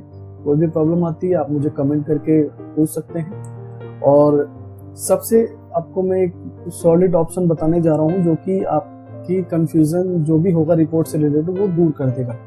आप डेली रिपोर्ट में जाएं, बिजनेस एनालिसिस पे आप जैसे क्लिक करेंगे, अगर आपको समझ में नहीं आ रहा कि मेरे जो मुझे चाहिए रिपोर्ट, वो रिपोर्ट मुझे मिल नहीं रही है, तो आप यहाँ इस वाले ऑप्शन को चूज करें और जो भी आप चाहते हैं यहाँ पे मैनुअली क्लिक करके और अपने हिसाब से अपनी रिपोर्ट को जनरेट कर सकते हैं। अब जैसे अगर आप चाहते हैं कि पहले बिल नंबर आए और उसके बाद आइटम आए कि उस बिल में कौन सा आइटम सेल हुआ, उसके बाद आप सेल एनालिसिस चाहते हैं, उसके बाद समरी चाहते हैं, आप डिटेल चाहते हैं या दोनों एक साथ चाहते हैं, तो वो भी आप ले सकते हैं। और यहाँ पे आप डेट चूज कर सकते हैं कि कौन सी तारीख से कौन सी तारीख तक आपको चाहिए। और उसके बाद जैसे आप शो पे क्लिक करेंगे तो देखेंगे कि बिल नंबर आ गया और उस बिल में जो भी आइटम है वो आ गए। जैसे कि आपने यहाँ पे बताया कि बिल नंबर आए पहले और उसके बाद आपने बताया कि आइटम आए, तो ये सभी चीजें आ गई हैं। अब इसमें भी क्या है कि बहुत सारे ऑप्शन आपको देखने को मिल रहे हैं कि फ्री, क्वांटिटी, नेट, ये बहुत सारे ऑप्शन है। तो आप चाहते हैं कि ये सारी चीजें ना आए, जो आप चाहते हैं वो आए, तो आप यहाँ पे एक ऑप्शन देख रहे हैं कॉलम फिल्टर का, आप यहाँ पे क्लिक करें और जो आप चाहते हैं, जैसे कि आप चाहते हैं ब्रिकेज एक्सपायरी ना आए, रेट अमाउंट ना आए, ये वाला फ्री भी ना आए, नेट सेल अमाउंट आए, ये आप चाहते हैं, और टैक्स अमाउंट शो, अगर टैक्स अमाउंट चाहते हैं टैक्स अमाउंट आए, फ्री क्वांटिटी ना आए, सेल क्वांटिटी आए। उसके बाद आप इसको डन करें और आप देखेंगे कि जो आप चाहते थे वही चीज आपको मिलेगी। अब यहाँ पे एक क्वेश्चन वो है कि अब इसको आपको सेव करना हो इस फॉर्मेट को, जैसे कि जो ये आपने रिपोर्ट का फॉर्मेट बनाया इसे सेव करना चाहते हैं, तो यहाँ पे आप ऑप्शन देखेंगे सेव रिपोर्ट फॉर्मेट, इस पे क्लिक करेंगे और आपने डाल दिया बिल वाइज रिपोर्ट, ठीक है। अब आप चाहते हैं कि इसको मैं प्रिंट आउट करूं या मैं इसका एक्सेल निकालूं, तो आप GUI व्यू करें और व्यू करने के बाद जो भी आपका प्रिंटर अटैच होगा आप यहाँ प्रिंट पे क्लिक करके इसका प्रिंट आउट ले सकते हैं। और अगर आप चाहते हैं कि मैं एक्सेल निकालूं तो आप एक्सेल पे क्लिक कर दें और इसे यस करें, आपका एक्सेल ऑटोमेटिक जनरेट हो जाएगा। कुछ सेकंड या 1 मिनट का समय लग सकता है आपके एक्सेल को जनरेट होने में, वो डेटा पे डिपेंड करता है कि आपका डेटा कितना बड़ा है। एक्सेल जनरेट हो चुका है, ये देखिए, जैसे कि जो भी हमने रिपोर्ट बनाई है उस रिपोर्ट के अकॉर्डिंग हमें एक्सेल मिल चुका है। अब इस एक्सेल को जैसे भी आप यूटिलाइज करना चाहें यूटिलाइज कर सकते हैं। तो देखा आपने कि किस तरीके से हम अपने हिसाब से अपनी रिपोर्ट को जनरेट कर सकते हैं जैसा हम चाहते हैं। अगर हमें रिपोर्ट इनमें से नहीं मिल रही सेल की कोई भी, और इनमें से हमें कोई भी रिपोर्ट में भी कोई सेल की रिपोर्ट नहीं मिल रही जो हम चाहते हैं, तो आप डेली रिपोर्ट में आके बिजनेस एनालिसिस पे क्लिक करके अपने अकॉर्डिंग अपनी रिपोर्ट जनरेट कर सकते हैं। आई होप आपको अच्छे से समझ में आया होगा। स्टॉक के बारे में आपकी कोई भी ऐसी क्वेरी हो स्टॉक से रिलेटेड, चाहे वो रिपोर्ट देखने की हो, चाहे वो स्टॉक को फिल्टर करने की, या किसी भी तरह से कोई भी अगर क्वेरी है, तो यहाँ पे आज क्लियर होने वाली है। आप बने रहे मेरे साथ। तो चलिए स्टार्ट करते हैं। आप अपने मार्क सॉफ्टवेयर को जैसे ही ओपन कर लेंगे तो आपको मेन्यू सेक्शन में एक स्टॉक्स का मेनू मिलेगा और इसके अंदर काफ़ी सारे ऑप्शन आप देख रहे हैं। तो यहाँ पे सबसे पहला ऑप्शन हम समझ लेते हैं करंट स्टॉक का। जैसे ही आप करंट स्टॉक पे क्लिक करेंगे तो यहाँ पे ये करंट स्टॉक वो हैं जो लाइव आपके पास बच गए हैं सेल परचेज करने के बाद। तो ये है आपके सारे के सारे करंट स्टॉक। अब यहाँ पर भी आप देख रहे होंगे सारे खाली आपके कुछ स्टॉक ऐसे दिख रहे होंगे। अगर आप चाहते हैं कि आपको यहाँ पे सिर्फ वही स्टॉक दिखे जो अभी आपके पास लाइव है, अवेलेबल है, तो यहाँ पे आप कीबोर्ड से F10 की प्रेस करें। तो जैसे ही आप F10 की प्रेस करेंगे तो यहाँ पे वही स्टॉक दिखेगा जो स्टॉक आपके पास अवेलेबल है। जो स्टॉक आपके पास नहीं है वो अब आइटम आपको कोई सा नहीं दिखेगा। और वापस आप वैसे ही करना चाहते हैं जिसमें आपके सभी तरह के स्टॉक दिखें तो दोबारा से आप F10 की प्रेस कर दें अपने कीबोर्ड से। तो अब यहाँ पर सारे के सारे ऐप के आइटम वैसे ही आ जाएंगे। और उसके बाद नेक्स्ट जो हमारा ऑप्शन है वो है स्टॉक एनालिसिस। ये बहुत पावरफुल ऑप्शन है, बहुत अच्छा ऑप्शन है। ये नया ही ऑप्शन अभी रिलीज हुआ है, तो इसके बारे में हम बाद में बात करते हैं वीडियो के लास्ट में। और उसके बाद हम बात कर लेते हैं फिल्टर स्टॉक की। जैसे ही आप फिल्टर स्टॉक पे आप क्लिक करेंगे तो यहाँ पे कुछ ऑप्शन देखेंगे आप। तो सबसे पहला ऑप्शन आपको दिखता है कि कंपनीज, जैसे कि फार्मा में बात करें या डिपार्टमेंटल में बात करें, या कुछ ऐसे ट्रेड हैं जहाँ पे बहुत सारी इन्वेंट्री होती है और आपको समझने में एक एक करके देखने में बहुत टाइम लग जाता है। तो आप यहाँ पे इस मेनू को यस करें और आपके सामने जो है आपकी कंपनीज खुलकर आ जाएगी, जितने भी आइटम की कंपनीज हैं। और जिस कंपनी का भी आप आइटम देखना चाहते हैं उस कंपनी को आप सिलेक्ट करें और उसके बाद आप उसको एंटर करके आप जैसे ही एक्सेप्ट करेंगे तो वही कंपनी आपको दिखेगी जो कंपनी आपने सिलेक्ट करी है स्टॉक के लिए। ठीक है, तो ऐसे ही इसके अंदर बहुत सारे फिल्टर हैं। जैसे कि मैंने आपको कंपनी बताया, ऐसे ही बैच के फिल्टर हैं कि अगर आप चाहते हैं कि बैच वाइज आपका स्टॉक दिखे तो पहले आप देख रहे होंगे कि सिर्फ आइटम का नाम आ रहा था, पैकिंग आ रहा था, उसके बाद स्टॉक, उसके बाद यूनिट। अब बीच में देख रहे हैं आप कि यहाँ पे बैच भी आ रहा है, एक्सपायरी भी आ रहा है। ठीक है, उसके बाद आप इसमें और भी इतने तरीके से फिल्टर हैं कि आप अपने जिस आइटम को भी ढूंढना चाहते हैं या जिसकी रिपोर्ट भी आप देखना चाहते हैं तो इजीली इसको देख सकते हैं अपना टाइम बर्बाद किए वगैरह। तो जैसे कि मैंने ये दो ऑप्शन आपको बताए, कंपनी और बैच, ऐसे ही यहाँ पे साल्ट का भी ऑप्शन है। आप जैसे इसको यस करेंगे आपके सारे साल्ट खुल जाएंगे। उसके बाद उस साल्ट को सिलेक्ट करेंगे और उसके बाद एक्सेप्ट करेंगे तो आपको वो रिपोर्ट दिखेगी। और यहाँ पे अब जैसे कि आप कहेंगे कि यहाँ तो सिर्फ कंपनी का नाम है और उसके बाद साल्ट है। अब आपको सपोज कि एमआरपी के हिसाब से अपने आइटम को ढूंढना हो या एचएसएन के हिसाब से अपने आइटम को ढूंढना हो या कैटेगरी के हिसाब से अपने आइटम को ढूंढना हो तो वो कैसे ढूंढेंगे। तो लास्ट वाला ऑप्शन देख रहे होंगे आप, मोर ऑप्शन। इस पे आप जैसे ही यस करेंगे तो यहाँ पे इतने सारे फिल्टर हैं कि कोई और सॉफ्टवेयर आपको ये फिल्टर्स दे ही नहीं पाएगा इतने टाइम में। तो आप इसको एमआरपी वाइज भी मतलब अपने स्टॉक को ढूंढ सकते हैं, फिल्टर कर सकते हैं। सप्लायर वाइज भी कर सकते हैं कि आपका जो आइटम सप्लाई करता है उसके लेजर को आप यहाँ पे सिलेक्ट कर लेंगे तो यहाँ पे उसी से रिलेटेड जो वो आपके साथ इन्वेंट्री देता है वही इन्वेंट्री आपको शो होने लगेगी। कैटेगरी वाइज कर सकते हैं, एचएसएन वाइज कर सकते हैं। परचेज टाइप में आप जैसे कि लोकल से परचेज करते हैं या बाहर सेंट्रल से परचेज करते हैं तो वो भी आप फिल्टर लगा सकते हैं। और कुछ मेडिसिन ऐसी होती है आपकी कि नार्कोटिक्स, शेड्यूल H1 और शेड्यूल H किससे रिलेटेड होती है तो वो भी आप यहाँ पे फिल्टर लगा सकते हैं। अगर रैक वाइज मेंटेन करते हैं तो रैक वाइज भी फिल्टर लगा सकते हैं। और मैन्युफैक्चर अगर आपने सभी आइटमों में डाला हुआ है, मैन्युफैक्चर के हिसाब से फिल्टर करना चाहते हैं तो उस हिसाब से कर सकते हैं। तो यहाँ पे बहुत सारे फिल्टर के ऑप्शन हैं। आप किसी भी फिल्टर को चूज करके अपनी इन्वेंट्री को ईजिली ढूंढ पाएंगे जैसे आप चाहते हैं। तो ये आपको क्लियर हो गया फिल्टर स्टॉक का। उसके बाद आप देखेंगे बैच स्टॉक। बैच स्टॉक में वही है जो हमने फिल्टर स्टॉक में बैच सेलेक्ट किया था, सेम एज इट इज वैसा ही है, फिर भी मैं आपको दिखा देता हूँ। जैसे आप बैच पे क्लिक करेंगे तो अपनी कंपनी चूज कर सकते हैं। यहाँ पर भी आप मल्टीपल फिल्टर्स लगा सकते हैं जैसे मैंने अभी पहले बताया आपको। उसके बाद जैसे आप इसको एक्सेप्ट करेंगे तो आपको यहाँ पे आइटम का नाम भी दिखेगा पहले रो में, दूसरे रो में पैकिंग दिखेगी यहाँ पे, तीसरे रो में बैच, एक्सपायरी, स्टॉक और ये यूनिट। तो इस तरीके से आप अपना स्टॉक देख सकते हैं। अब यहाँ पर आपका एक क्वेश्चन होगा कि जो भी आप ये रिपोर्ट्स निकाल रहे हैं, इस रिपोर्ट को प्रिंट आउट करना हो या इस रिपोर्ट का आपको एक्सेल चाहिए हो तो कैसे लेंगे। तो सिंपली आप जो है एकदम बॉटम साइड में देखेंगे, नीचे की साइड में देखेंगे तो यहाँ पे आपको एक एक्सेल का लोगो दिख रहा है। इस पे आप क्लिक करके जैसे ही एक्सेल पे क्लिक करेंगे तो आपका एक्सेल जनरेट हो जाएगा। और ये एक्सेल जो है जनरेट होने में कितना टाइम लगेगा वो आपके डेटा के ऊपर डिपेंड करता है कि आपका डेटा कितना है। इसमें 1 मिनट भी लग सकते हैं आपको और कुछ सेकंड भी लग सकते हैं। तो मैं आपको एक एक्सेल पे क्लिक करके दिखा देता हूँ प्रैक्टिकली। एक्सेल जनरेट हो चुका है, जैसे कि आप देख रहे होंगे स्क्रीन पे जो रिफ्लेक्शन है। अब मैं इसको मिनिमाइज करता हूँ सॉफ्टवेयर को, तो आप पीछे देखेंगे तो मेरा एक्सेल जनरेट हो चुका है जैसे भी मैं एक्सेल चाहता था। तो इसी तरीके से आप अपना एक्सेल को जो है जनरेट कर सकते हैं, फिर यहाँ से उसका आप प्रिंट आउट ले सकते हैं। अब नेक्स्ट ऑप्शन की ओर बढ़ते हैं आगे। तो आपको ये क्लियर हो गया बैच का भी। उसके बाद जो हमारा ऑप्शन है डंप स्टॉक, कुछ ऐसे स्टॉक जो आपके स्टॉक नहीं निकलते, जैसे कि यहाँ पे डेज भी दे रखा है 60 दिन, आप अपने हिसाब से भी अपने डेज वगैरह डाल सकते हैं। उसके बाद यहाँ पर भी आप फिल्टर लगा सकते हैं कि आप किस कंपनी का स्टॉक डंप देखना चाहते हैं। उसके बाद जैसे आप इसको एक्सेप्ट करेंगे तो वो स्टॉक आपको यहाँ पे नजर आने लग जाएंगे। इसका भी आप एक्सेल ले सकते हैं, प्रिंट आउट कर सकते हैं। और उसके बाद जो आपको नेक्स्ट है वो ban, hold and ban stock. जो स्टॉक आप होल्ड कर देंगे, बैन कर देंगे, उसकी रिपोर्ट आप यहाँ पे देख सकते हैं। और स्टॉक को होल्ड कहाँ से करना है, बैन कहाँ से करना है, ये आपको आइटम मास्टर से दिख जाएगा।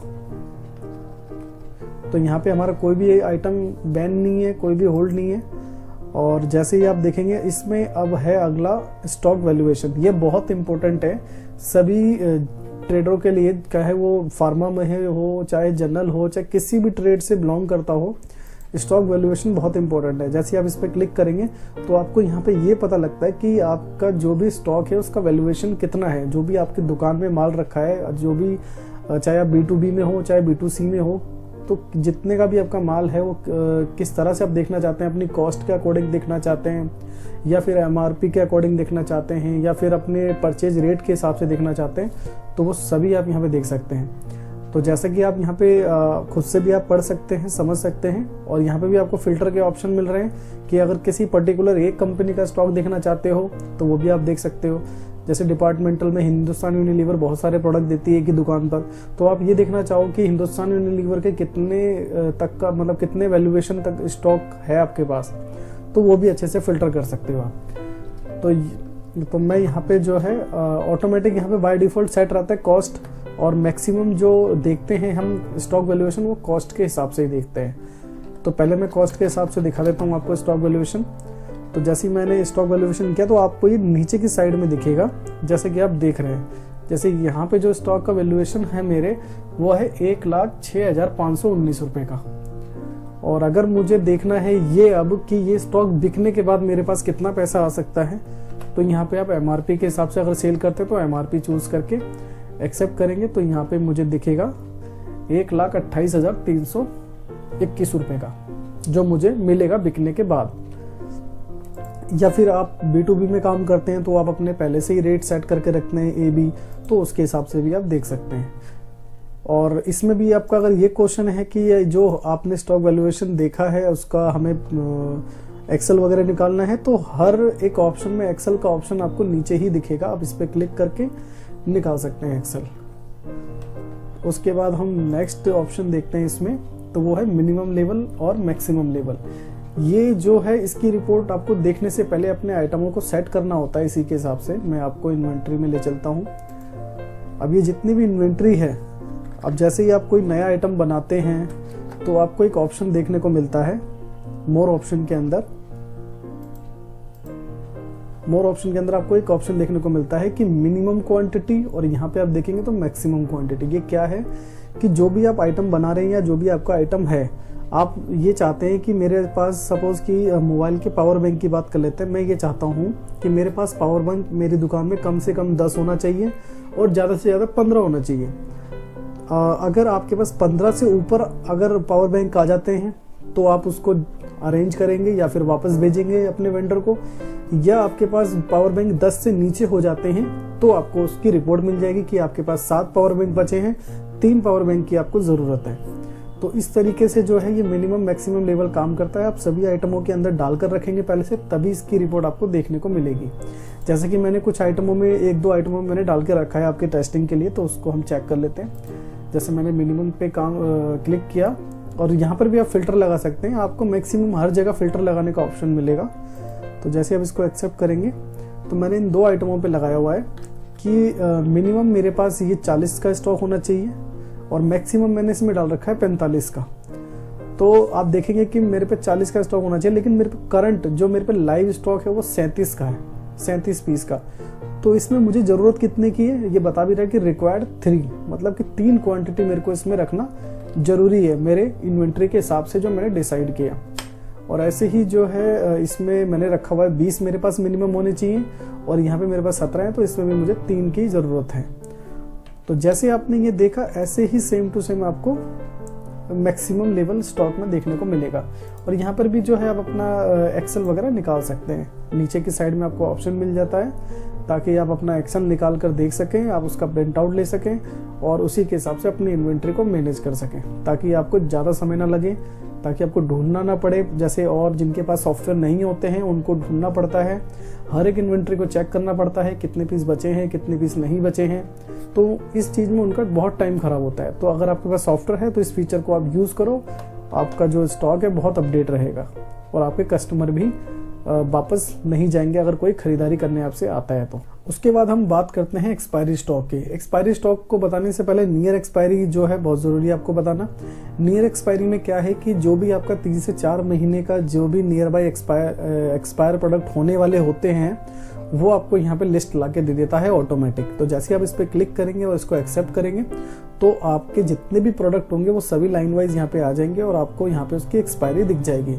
जैसा कि ये एक्सपायर होने वाला है 2021 को, यानी कि फरवरी 2021 में ये एक्सपायर होने वाला है और ये नवंबर चल रहा है, तो आप जोड़ सकते हैं कि 3 महीने इसको मतलब रह गए हैं, 3 महीने में ये एक्सपायर हो जाएगा प्रोडक्ट। और इसकी भी अगर आप लिस्ट चाहते हैं तो यहाँ पे एक्सेल पे क्लिक करके लिस्ट ले सकते हैं। उसके बाद अब ये जो एक्सपायरी ये तो ऑटोमेटिक काम करता है आपका नियर एक्सपायरी, और ये एक्सपायरी आपके अकॉर्डिंग काम करता है। तो जैसे ही आप यहाँ पे डेट डालेंगे, आप कंपनी वाइज देखना चाहते हैं नियर वाइज एक्सपायरी, तो वो भी फिल्टर कर सकते हैं। फिल्टर का ऑप्शन आपको हर जगह मिलेगा।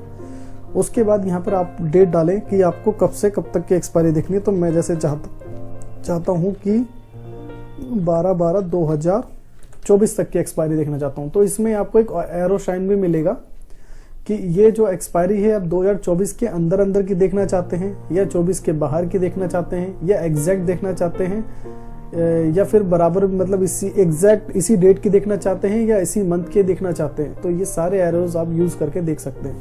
अब जैसे कि मैं 2024 के अंदर की एक्सपायरी देखना चाहता हूँ और इसको मैं एक्सेप्ट कर देता हूँ, तो आप देखेंगे कि ये सारे प्रोडक्ट हैं जो 2024 के अंदर एक्सपायर हो जाएंगे, सभी प्रोडक्ट जो आपको यहाँ पे स्क्रीन पे दिख रहे हैं। और इसकी भी आप लिस्ट निकाल कर प्रिंट आउट या फिर आप जहाँ पर भी शेयर करना चाहें तो शेयर कर सकते हैं। तो नियर एक्सपायरी ऑटोमेटिक चलता है, एक्सपायरी आपके अकॉर्डिंग चलता है। उसके बाद आप देखेंगे स्टॉक लाइफ स्टेटमेंट। आप जैसे इस पर क्लिक करेंगे और यहाँ पे आप अपने स्टॉक की जो स्टॉक लाइफ की स्टेटमेंट है कौन सी तारीख से कौन सी तारीख तक देखना चाहते हैं, तो ये आप यहाँ पे बता देंगे। और उसके बाद यहाँ पर भी अगर आप फिल्टर्स लगाना चाहें तो फिल्टर लगा सकते हैं। उसके बाद जैसे आप एक्सेप्ट करेंगे तो आप देखेंगे कि ये जो स्टॉक है, जो मेरे पास बैच है, इस स्टॉक को आए हुए 5 दिन हो गए हैं। जैसे आप देखेंगे इसकी परचेज मेरी 20 तारीख की है और आज देखेंगे तो 25 तारीख है, 25 नवंबर है, तो 5 दिन इसको हो गए हैं। और ये मेरी एग्जैक्ट आज ही आई है, तो आज 25 तारीख है तो अभी इसको 0 दिन हो गए हैं। और ये मेरे 24 तारीख, ये मेरी कल परचेज आई है तो इसको 1 दिन हो गए हैं। तो इस तरीके से आप अपने जितने भी स्टॉक लाइफ स्टेटमेंट है वो की रिपोर्ट सारी की सारी देख सकते हैं और इसको भी आप एक्सेल वगैरह में निकालना चाहें निकाल सकते हैं।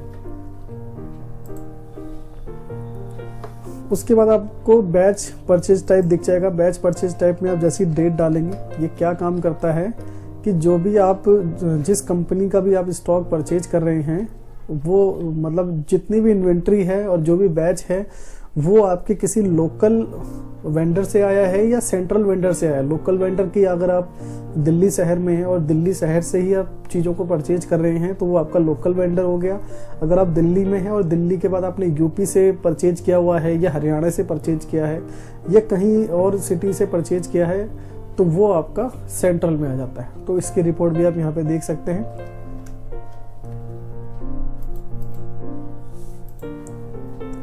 उसके बाद लास्ट में आपको दिख जाता है डिपार्टमेंट रिपोर्ट। डिपार्टमेंट रिपोर्ट में जितनी भी कुछ स्पेशल मेडिसिन्स होती हैं जिसपे बहुत तरह के जो है लीगल ऑथराइजेशंस होते हैं, जैसे नार्कोटिक्स मेडिसिन्स हैं, शेड्यूल H है, शेड्यूल H1 है, तो इनकी प्रॉपर एक रिपोर्ट चलती है कि किस वेंडर से कितने पीस परचेज किया गया है और कितनों को बेचा गया है। तो इसकी एक स्पेशल रिपोर्ट देनी होती है डिपार्टमेंट के अंदर, ड्रग डिपार्टमेंट के अंदर।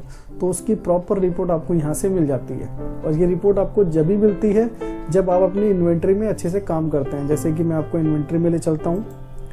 जब आप इन्वेंट्री में जाते हैं, सपोज कि ये मेडिसिन हमारा नार्कोटिक्स मेडिसिन है, तो आप जब भी आइटम को क्रिएट करें या अगर भूल जाते हैं तो उसको मॉडिफाई करें और मोर ऑप्शन में जाके इसे यस करें। और यस करने के बाद आपको लास्ट में सबसे 3 ऑप्शन मिलते हैं। नार्कोटिक्स, अगर ये मेडिसिन नार्कोटिक्स है तो इसे यस करें, अगर ये शेड्यूल H है तो इसे यस करें, अगर ये आपका शेड्यूल H1 है तो इसको भी यस करें। अब ये नॉर्मल है या टीबी है, जो भी है तो आप यहाँ पे बता देंगे, ताकि आपको प्रॉपर रिपोर्ट मिल सके जो आप रिपोर्ट लेना चाहते हैं।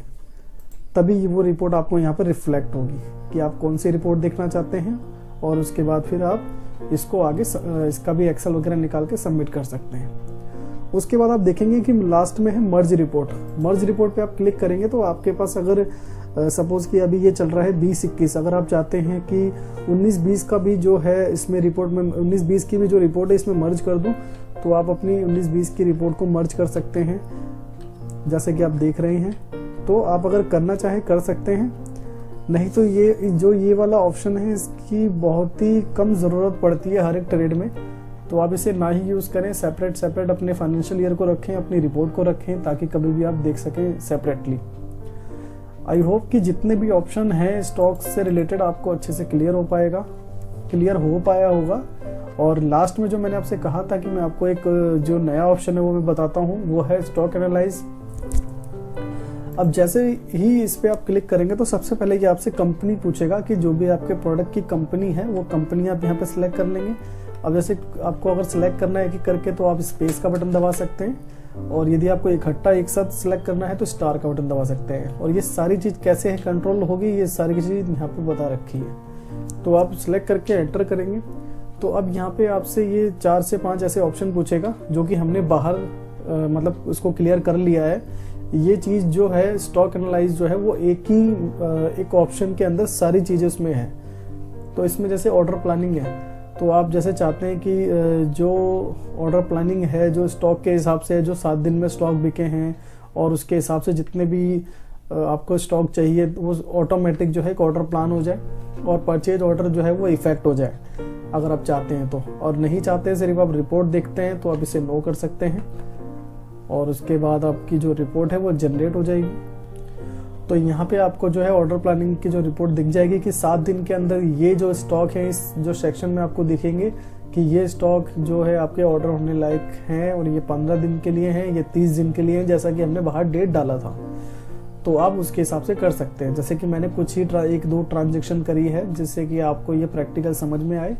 तो बाकी आप प्रॉपर जो आपकी ट्रांजेक्शन्स होगी उसके बिहाफ पे आपको ये सारी चीज़ दिखेगी। तो इसको मैं क्लोज कर देता हूँ। और जैसे मैंने ऑर्डर प्लानिंग देखा, ऐसे ही आप नियर एक्सपायरी देख सकते हैं, एक्सपायर्ड स्टॉक देख सकते हैं। आप पहले सेक्शन में कितने दिन का देखना चाहते हैं, दूसरे सेक्शन में कितने दिन का देखना चाहते हैं।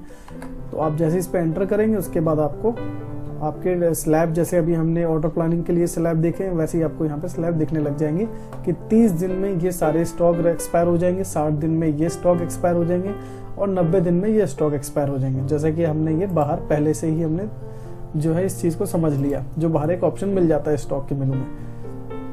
तो यहाँ पे आप जो है मल्टीपल ऑप्शंस को चूज कर सकते हैं। अब जैसे जो बाहर जो हमने बात करी थी स्टॉक के मेनू के जो बाहर ऑप्शंस हैं, वहाँ पे सारे सिंगल हैं, वहाँ पे आप सिर्फ फिल्टर लगा सकते हैं, और फिल्टर भी आप अपने किसी पर्टिकुलर 3-4 भी लगा सकते हैं, लेकिन यहाँ पे आपको अलग अलग स्लैब बना के ऑप्शन दिख जाते हैं। स्टॉक मूवमेंट पे आप देख सकते हैं कि 90 दिन slow moving item, medium, fast, मतलब कि इसमें कौन से ऐसे आइटम हैं जो 30 दिन के अंदर बहुत अच्छी सेल हुई है जिसकी, और 60 दिन में और 90 दिन में। 90 दिन में वो आइटम है यानी कि जो आपके स्लो मतलब बहुत ही कम निकल रहे हैं, तो इसकी भी रिपोर्ट आप देख सकते हैं। तो ये वो आइटम है जो स्लो मूविंग है, जो 90 दिन के अंदर ही निकल रहे हैं, और यहाँ पे वो आइटम आपके आएंगे जो एकदम 30 दिन के अंदर आपके कंटिन्यूसली निकलते जा रहे हैं। फास्ट मूविंग आइटम है, ये मीडियम के लिए स्लैब है। तो आप इसको अपने बिजनेस के हिसाब से एनालाइज कर सकते हैं स्टॉक को, कि किस हिसाब से आपका कौन सा स्टॉक वर्क कर रहा है, जिसके हिसाब से आप अपने स्टॉक को पहले से ही रेडी रखें। और ये डंप स्टॉक है जो सोल्ड ही नहीं हो रहे हैं, बस आपने परचेज कर लिए हैं। 90 दिन 60 दिन जो भी मतलब आप डेज चाहते हैं उसको आप डाल सकते हैं। जैसे कि बाय डिफॉल्ट जो है वो सेट है 90 60 30। अगर आप चाहते हैं कि 10 15 20 तो उस हिसाब से भी आप इसमें डाल सकते हैं।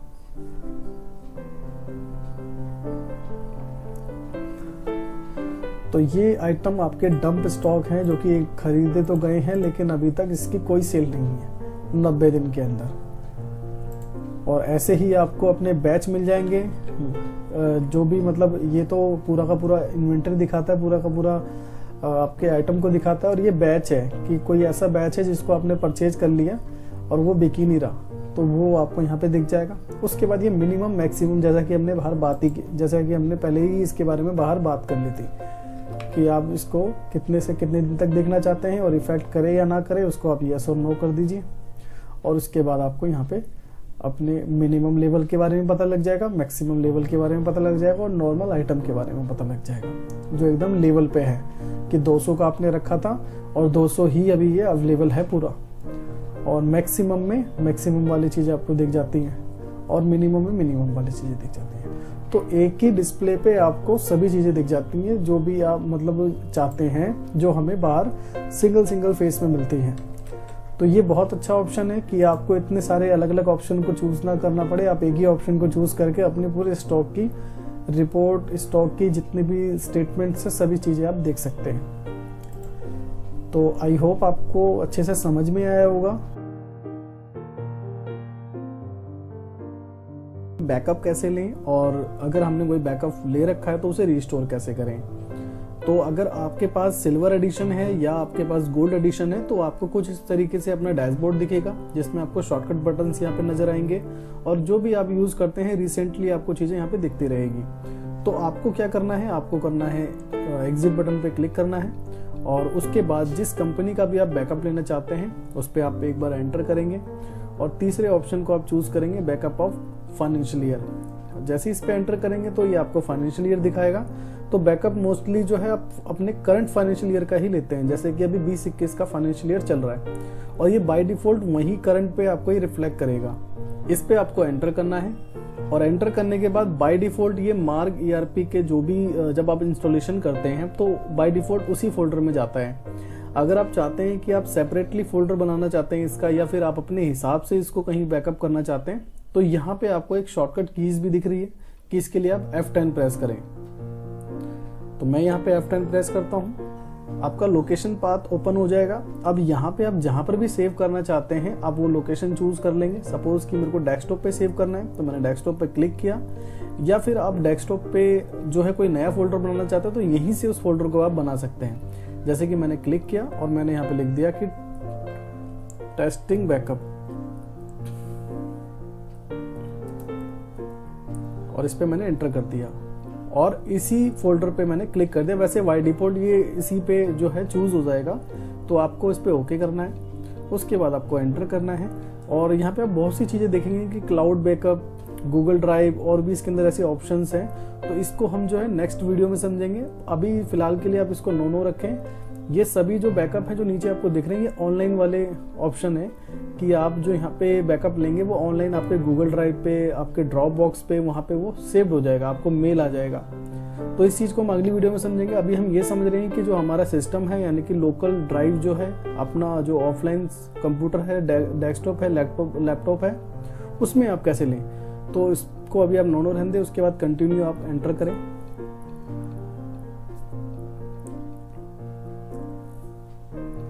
हंड्रेड 100% का प्रोसेस चलने के बाद आपका बैकअप डन हो जाएगा, और यहाँ पे आपको एक डेट भी दिख जाएगी कि आपने लास्ट बैकअप कब लिया था। उसके बाद आप इसको एस्केप करेंगे। अब आपको अपना सॉफ्टवेयर क्लोज करना है तो कर सकते हैं। अब यहाँ पे एक क्वेश्चन और है कि अगर आपने बेसिक एडिशन ले रखा है मार्क सॉफ्टवेयर का, तो आपको ना ही तो ये ऑप्शन दिखेगा और ना ही आपको ये बटन्स वाले ऑप्शन दिखेंगे। उस कंडीशन में आपको करना है Alt+X। ऑल्ट का बटन दबाए रखें और उसके बाद एक्स का बटन दबा दें तो आपकी कंपनी लिस्ट ओपन हो जाएगी। और यदि आपने सिल्वर एडिशन ले रखा है, गोल्ड एडिशन ले रखा है, तो डायरेक्टली आप एग्जिट के बटन पे क्लिक कर सकते हैं और आपका बैकअप कंप्लीट हो जाएगा। अब अगला क्वेश्चन आता है कि जो हमने बैकअप लिया है अगर हमें उसे रिस्टोर करना हो तो उसे हम कैसे करेंगे। सिंपली आपको वही स्टेप फॉलो करना है। अगर आप एग्जिट बटन पे क्लिक करेंगे, अगर आप बेसिक एडिशन यूज कर रहे हैं तो आप ऑल्ट प्लस एक्स का बटन यूज करेंगे तो आप यहाँ पहुंच जाएंगे। उसके बाद आप यहाँ पे एंटर करेंगे और यहाँ रिस्टोर बैकअप पे आप एंटर कर देंगे। और यहाँ पे दो ऑप्शन दे रहा है कि रिस्टोर फ्रॉम फाइल और एक सर्वर। अगर आपने मार्क सर्वर पे बैकअप रख रखा है तो आप यहाँ पे एंटर कर देंगे, और अगर आपकी जो फाइल है वो आपके लोकल ड्राइव में है तो आप फाइल पे एंटर कर देंगे। उसके बाद ये आपसे यहाँ पे पाथ पूछता है, आप डायरेक्टरी पे क्लिक करेंगे और उसके बाद कहाँ पे आपने बैकअप को सेव किया हुआ है। जैसे कि मैंने डेस्कटॉप पे किया था तो मैंने डेस्कटॉप चूज कर लिया। अब यहाँ पे आपको सभी वो फोल्डर दिखा देगा। तो मैंने जो फोल्डर बनाया हुआ था वो टेस्टिंग के नाम से बनाया हुआ था, जैसे कि ये है, और इसको मैंने सिलेक्ट कर दिया और यहाँ पे वो फाइल अवेलेबल है। तो मैंने इस पर क्लिक किया, सिलेक्ट किया। उसके बाद ये फिर आपसे ओवरराइट के लिए बोलेगा, आप इस पे एंटर करके ओवरराइट कर दें और यहाँ पे आप टाइप कर दें रिस्टोर। जैसे ही आप रिस्टोर टाइप करेंगे तो जो भी ये डेटा है इसके इसमें ओवरराइट हो जाएगा और आपका डेटा इसमें रिस्टोर हो जाएगा। फिर इसमें भी एक आपका 100% का प्रोसेस चलेगा। फिर कंप्लीट होने के बाद ये आपको आपकी कंपनी लिस्ट पे ही लेके आ जाएगा। इसको आप एक बार एस्केप करें, फिर उसी कंपनी पे एंटर करके मार्क गेटवे कर दें। आपकी फाइल, आपका वर्क जो है इसमें रिस्टोर हो चुका है। आई होप आपको अच्छे से समझ में आया होगा। अगर आपका कोई भी क्वेश्चन है तो आप मुझे कमेंट कर सकते हैं, पूछ सकते हैं। मार्क सॉफ्टवेयर के अंदर जो हमारे को राइट हैंड साइड में जो शॉर्टकट बटन्स मिलते हैं, इनको हम अपने हिसाब से कैसे लगाएं। मान लीजिए जैसे आप कुछ और लगाना चाहते हैं यहाँ पे, जैसे आपकी अगर परचेज ज़्यादा है, सेल ज़्यादा है, या कोई भी ऐसी एंट्री है जो आप ज़्यादा करते हैं और आप चाहते हैं कि सिर्फ एक क्लिक पे आप उस एंट्री को ओपन कर लें, तो हम आज इस बटन को लगाना सीखेंगे। बहुत सिंपल है और बहुत ईजी है। आपको क्या करना है, मास्टर में जाना है। मास्टर में जाने के बाद आप मार्क सेटअप में जैसे ही जाएंगे तो आपको यहाँ पे ऑप्शन मिलेगा शॉर्टकट बटन्स। इस पे आप क्लिक करेंगे। जैसे ही आप क्लिक करेंगे तो आपको देखो कि यहाँ पे पोर्शन से दिख रहा है क्लोज का। आपको इस पे क्लिक नहीं करना। जैसे आप ये क्लिक कर देंगे ये जनरेट हो जाएगा। उसके बाद आप यहाँ पे पहले क्लिक करें जहाँ पे आप बटन लगाना चाहते हैं। सपोज कि पहले मैं यहाँ पे सेल का बटन लगाना चाहता हूँ तो आप पहले यहाँ पे क्लिक करें। अब जैसे ही आप अपने उस बटन पे क्लिक कर देंगे जहाँ पे जो चीज़ आप लगाना चाहते हैं, अब आपको अंदर के ऑप्शन में बताना पड़ेगा जाके कि यहाँ पे आप क्या लगाना चाहते हैं। जैसे ही आपने बटन पे क्लिक किया, अब मैं इस पे लगाना चाहता हूँ होलसेल बिल, तो मैंने क्लिक कर दिया। अब ये होलसेल बिल आ तो गया। अगर आप चाहते हैं कि कुछ और नाम इस पे शो करे या कुछ और चीज़ें शो करे तो वो भी आप कर सकते हैं। तो मैं जैसे कि कर देता हूँ यहाँ पे सिर्फ बिल।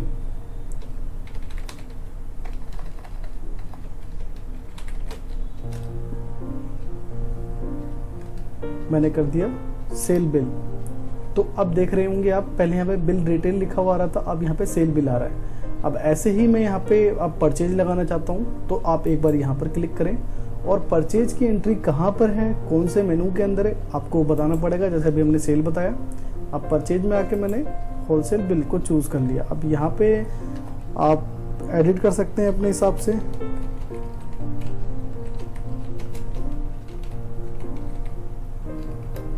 तो देखिए, आप देख रहे होंगे परचेज बिल लग गया। और ऐसे ही आप यहाँ पे कोई और एंट्री चाहते हैं, जैसे डे बुक चाहते हैं आप यहाँ पे, तो आप एक बार यहाँ क्लिक करें और कौन से मेनू के अंदर डे बुक है आप वहाँ पे जाके उसको क्लिक कर देंगे। अब जैसे मैंने क्लिक किया और एंटर, तो देखेंगे आप कि डे बुक भी लग गया।